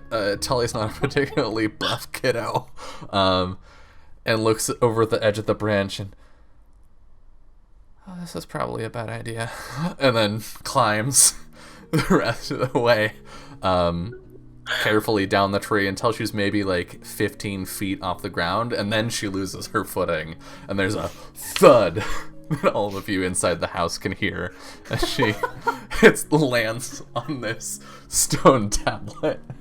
I think everybody piles out of the bench I was house. gonna say, You? out and running. What happened? Tali, are you okay? Tali, you alright? Don't move. Let me check. What happened? I'm fine. You're going to space. You're going to space. How many fingers am I holding up? 4. She like Okay. unties herself from the tablet and then sits up. I found this. What is this? I think it's It's a map. Now. Where'd you find it? Around. Sage very just kinda vague of you. squints, but doesn't push the matter. Around. This map looks very different than the one that we've all been. I think it's bigger. It's kind of heavy for a map. And I think Ara sort of puts her hand on the spot where the forest is glowing, and we see it pulse brighter. Oh, And she looks to the tree. do you know where we should go to help you? And I think we sort of see that dim lights start to trace down one of the patterns Nice. slowly. Oh wow. We don't quite know Yeah. where it's headed yet, but it's starting to move. Mm-hmm. Get the beginnings of a path. Mm-hmm. And I think that sort of energizes everyone. But Tali, as we begin getting ready to leave, right? Maybe a few days before we think we're ready. Tali just gets quieter and quieter. I have one card left. Why did you settle here, of all places? And I think Tali is sitting outside on a bench, and she sees Ara going out, probably to go like talk with some plants or some weird hippie child shit. And You love this hippie child. Shush. I do. Tali looks up at Ara, and we see Ara change, like in Tali vision. Ara changes to look like someone else, like a young girl that looks a lot more like Tali. And Tali looks back at the house that she built, and she stands up and runs after Ara and just gives her a huge hug out of nowhere. Tali? Are you okay? I'm gonna miss you, Ara. And I think she just sort of puts her hands in and hugs her back. I'll be here. I'll be waiting for all of you. I'm gonna come back when we're done. I know.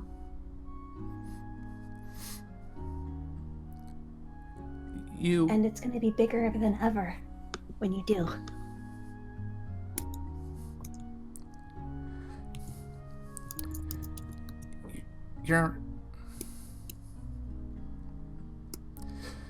You're my family too, Ara. She sort of looks surprised by that. Her eyes, which are huge anime eyes, and a very luminous sort of emerald green. She just looks very surprised, and we sort of see them start to glimmer with tears. Yeah. Thank you. Tali's got big, bubbling, like flowing over tears going. And I remember why I left home. Oh, your memories came back? I promised my sister I'd protect her. And I think we see her look sort of not suspiciously, but forebodingly, that's the word I'm looking for, at her bow. I'm gonna protect you too. Whatever it And takes. she just sort of turns and hugs her a little bit tighter, but doesn't say anything. We just kind of see her bury her face in Tali's jacket side. She's really small, so. Yeah, I think Tali's down like on her knees, so she's at about Aura height, and I think that's my turn. So, Okay. Yeah. wanna So. press on to Catherine's next turn? Oh no. Oh no. Oh no. All right, how do I follow up that? Kathira's just kind of been like hanging out. Let's see here. She's like party adventure times. I know. Let's go. I think looking at the clock, this will probably be our last turn. Okay. Yeah.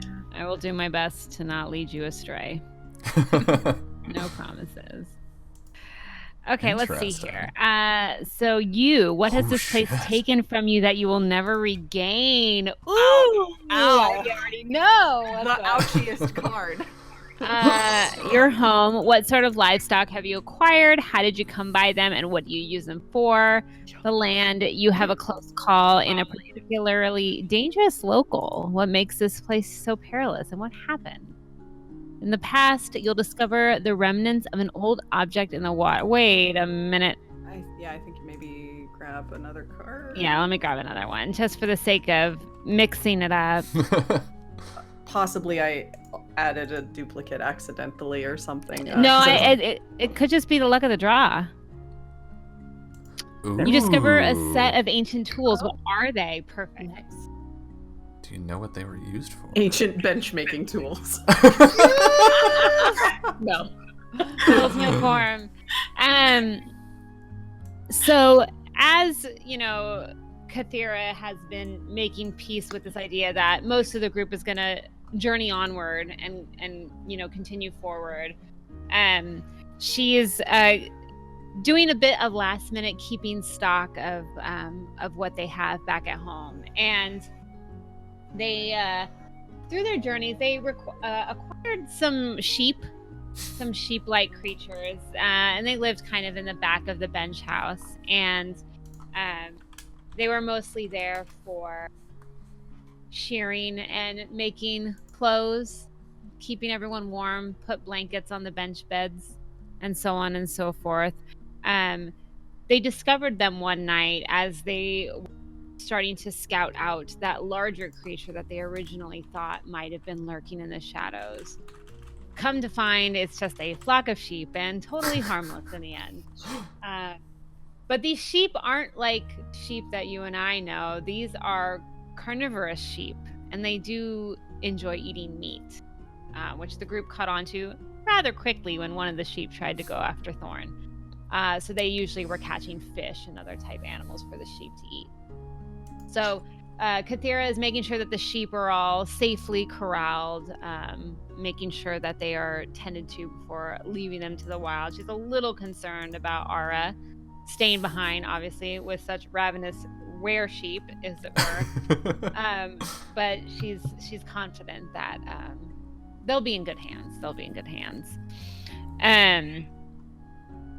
While this kind of coincides with the land, when they came across these sheep, one of them leapt forward to attack Thorn, and Kathira put herself in between the two of them. And in the kerfuffle, she actually obtained a scar right across her right arm from when one of the sheep bit into her flesh. So now she's rocking some cool marks on her hand now. And it was definitely duly noted that this isn't the most peaceful of forests as they thought it was, right? Yup. Yikes. Yike. So Kathira's remembering all of these things, right? As she is, gathering her belongings, getting ready to make this journey. And she's taking a look at that giant tree that they spent so many nights under. You know, she's talking to herself, as she often does, under the tree. Specifically only under the tree. Kathira maybe thinks that maybe she's talking to the tree. Maybe it listens to her. I'm really gonna miss this place. I think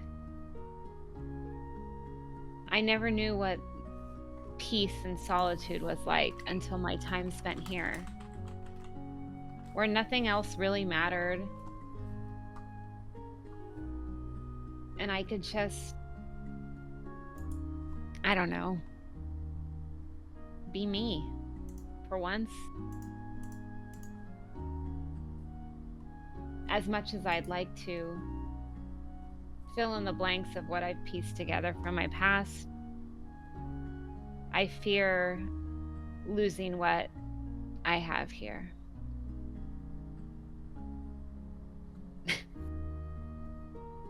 You don't understand.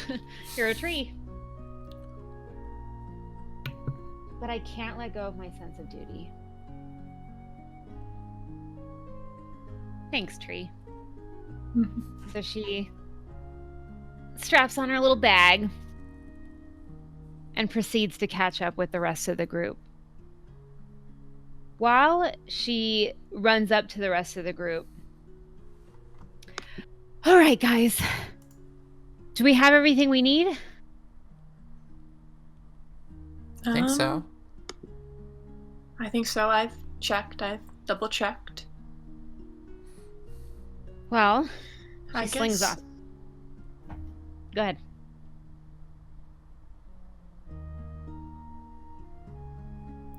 Carry on, Catherine. Okay, I'm gonna keep going. So she slings off her bag, and is checking. Okay, I've got a hammer in case we need any more benches. Got some extra cloth material. Hammer, no nails. Don't worry about the nails. Oh. Are you guys playing a prank on me? And Kathira digs Huh? deeper in her bag, and she pulls out 2 silver chakras. Who put these in here? Sage is kind of looking around at the group and at the. I swear it was not me. If this were a prank, I'd be laughing a lot more right now. Very funny. I mean, you certainly can't make a bench out of these. For the briefest of moments, Kathira has that same memory that she keeps pushing behind her of blood and violence and war, similar to what her comrades had experienced. Maybe they're really big earrings, and she's like trying to That's hold them by her probably it. head. Yeah. That looks unsafe. They make sure I'm comfortable. I can hold on to them. Do you mind? I know, I don't. Not at all. I don't know. They don't fit my earlobes, and she throws them to Sage. Okay. Sage takes them, puts them away. God, those looked like they'd been around longer than any of us have been alive.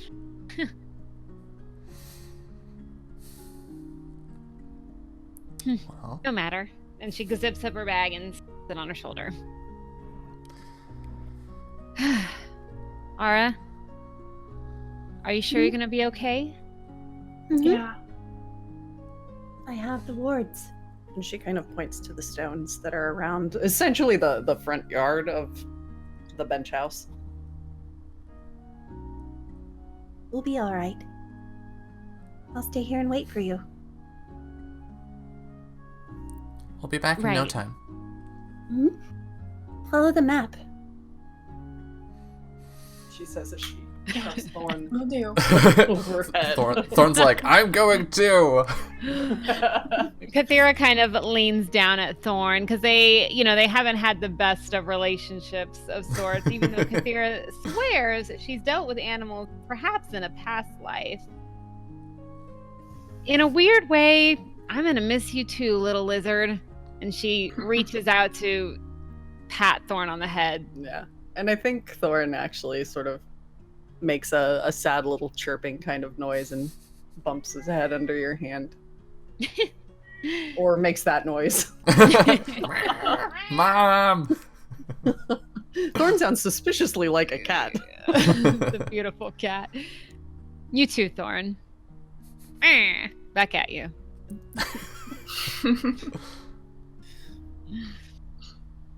All right. Cat. I know. Please, my son. Okay. So I think, are we done think- with our final hand? I think so. Do you want to close this All out? right. Yeah. So, embarrassingly, I realized I definitely left out the end state from the book. I will fix that today. So everybody who has purchased it, please download it again. Thanks, Ichio. Don't design books at midnight. No. Mood. Big mood. In any case, we now roll into the future, or the epilogue, or in our case, the beginning of the journey. So together we will answer the following questions, one of which is invalid because we know we are leaving. But the question would normally be, do you live out your lives here or eventually leave? And what becomes of your home over the next few generations? We don't know yet. We might discover what happens to the home, but we know Aura is going to stay there and watch it. What changes occur in the land? I think this is something we can answer as you're journeying outward away from the forest, toward the borders of the forest. I think you start to see the whispers of the withering that have occurred. You're seeing plants that are far smaller than they should be, and there's sort of just a sense of a desiccation occurring as you follow the trail this map has lit. And it definitely seems to be encroaching more. Tali, since you're kind of ranged pretty far in your time here, you recognize areas and you know you have passed through these areas and they were fine days ago, and now they're not. Okay. And the last question, we will rephrase a little bit again because of the nature of what this game has become, but it would normally be, what things of yours are left behind long after you and your home are a thing of the past, but what things did you leave behind for this journey? Other than Aura and Thorn. I was about to say. Kathira left nails behind. Also got the hammer in the bag. You forget to pack the nails. She brought the hammer. It's okay. It's all about those interlocking pieces. Yeah. Get to the edge of the forest, is like, I think I forgot I something. think I forgot the nails. Yeah, exactly.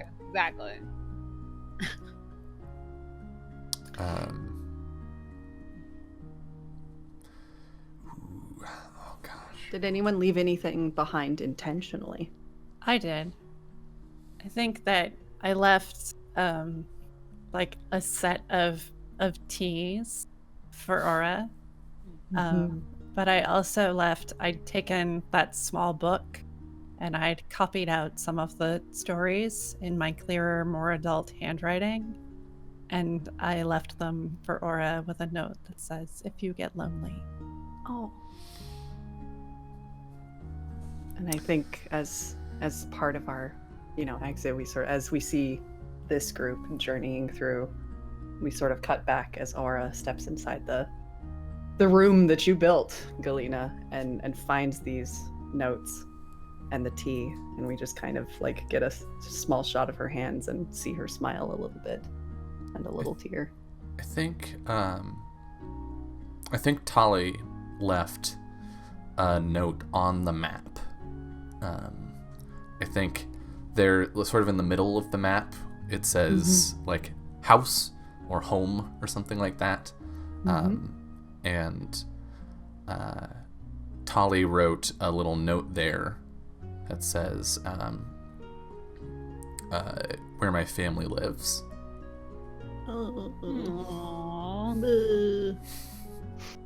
Cool. We're all on this field trip together now. Strap I like to in. think that he left some sort of like knotted charm on the door, or maybe nearby where Ara sleeps. Aw. Yeah, and I think it stays there. I think it's probably hanging from just above her bench bed. It's hanging above a Nails, in pile case of they nails. needed to Yeah. hang. Yeah, That's why she the found nails the are nails. Yeah. She finds the Yeah. nails. Did she mean to leave these here? Oh no, I think she forgot these. I like to think that the only thing Sage marks on the map before they leave is the place that she found that she didn't tell anyone about. Hmm. Might not even label it as something new. She just circles it, labels it, doesn't really add a message like, look here Mm-hmm. on the map Just- now. Found thing. Yep. All right. And with that, we're done with Ancient Stones.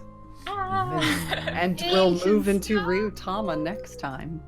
Yes. So So, excited. this show will be back in 2 weeks from today. That is the 29th for episode 2. Also at noon Pacific, where we will begin, as Jess said, the Ryutama portion. We will see these characters and their translations into Ryutama and what strange new things we discover along the road to save our world. But before that happens, before I talk any more about what's going on the channel, let's go around and talk about who we are, where people can find us, and what sort of stuff we do. Starting with Catherine. Hi, I'm Catherine still. I Wow. stream on Twitch. I know. I stream on Twitch. You can find me as twitch.tv/Catherine Lynn, as my name is KATHRYN LYNN. Instagram and Twitter, I'm Catherine Lynn, but there's 2 underscores in the middle for some reason.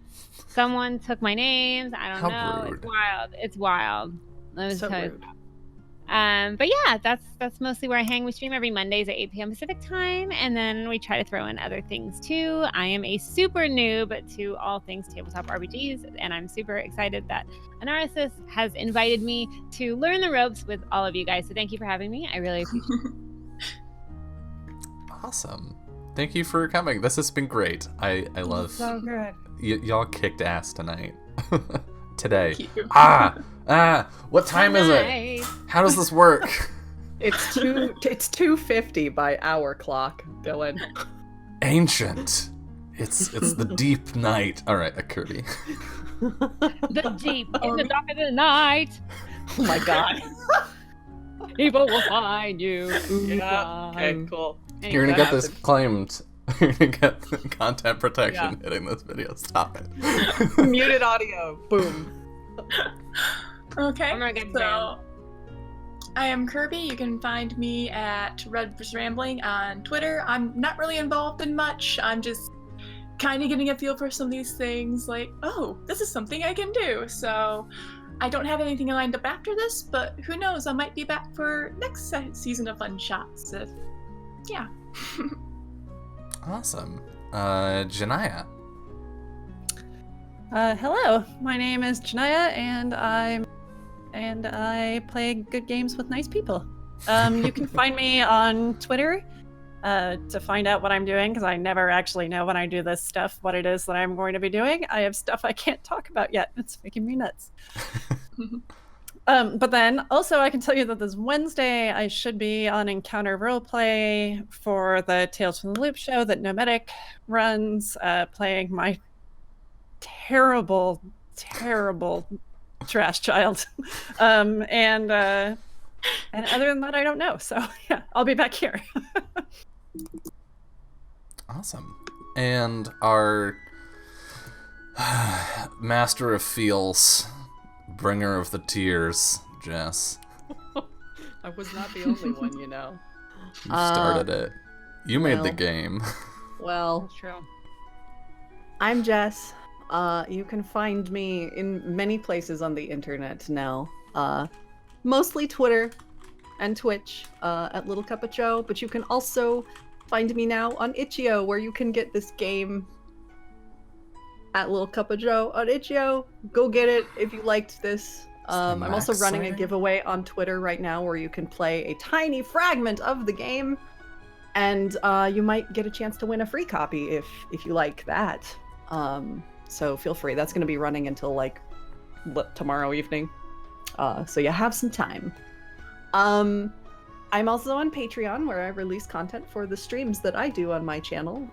You can constantly find me here on Dylan's channel. Our channels bleed into each other a whole lot. A lot, yeah.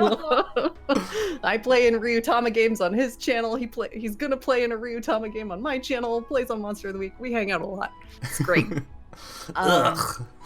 Yeah. And later tonight, I am kicking off my Otome game streams again at like 11 p.m. Pacific time. It's real late at night, but if that's your jam, come help us like date handsome samurais, Shinsengumi guys, because that's basically what we're doing. Nice.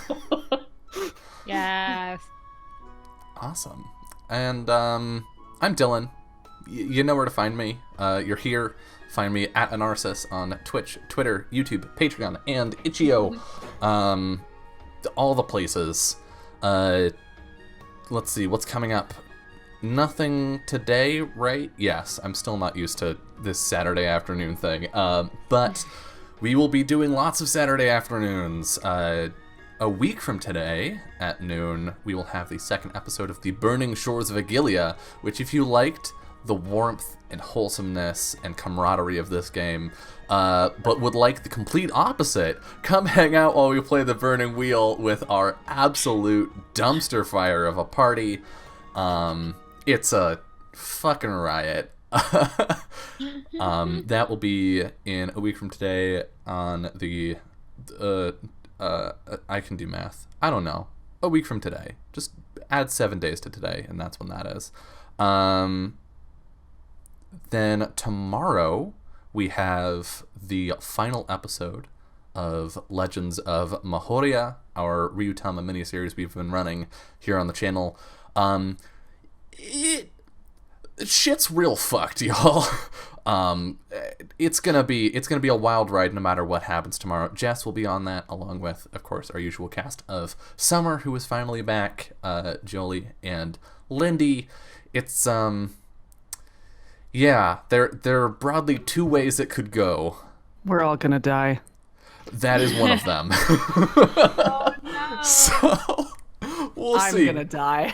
Tune in tomorrow at 6 p.m. Pacific for that. Then on Wednesday, I will be back here.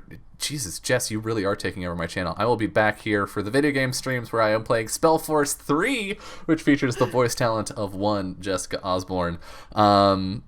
We are doing that at 5 Pacific on Wednesday. Saturday, of course, Burning Shores of Agilia.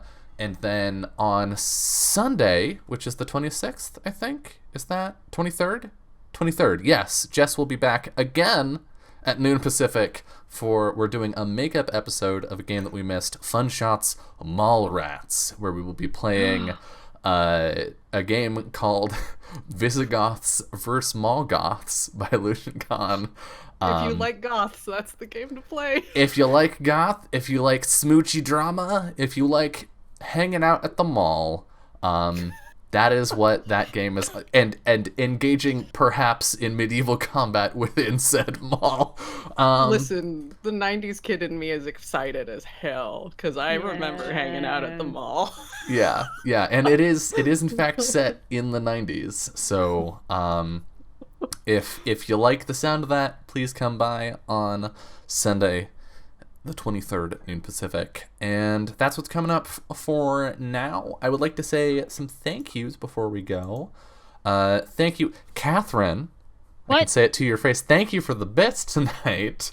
You're And welcome. Rock, oh my goodness, thank you for even more bits just now. Thank you both for bits to the channel, that goes into the channel-wide bit goal for me to run a bonus one-shot of Monster of the Week, which we are over 90% of the way to now. So I'm going to have to start pulling together a cast for that and get that rolling. Thank you to Gemsong for all the gift subs tonight to the cast. Thank you so much.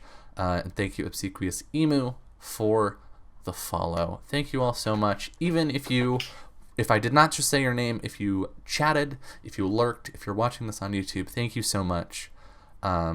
This is my favorite thing to do. I talked about it on Twitter when I was feeling all sappy and weepy and shit, because the 9th was my 2-year stream anniversary. That this is the most fulfilling work that I do, and I am really happy to do it.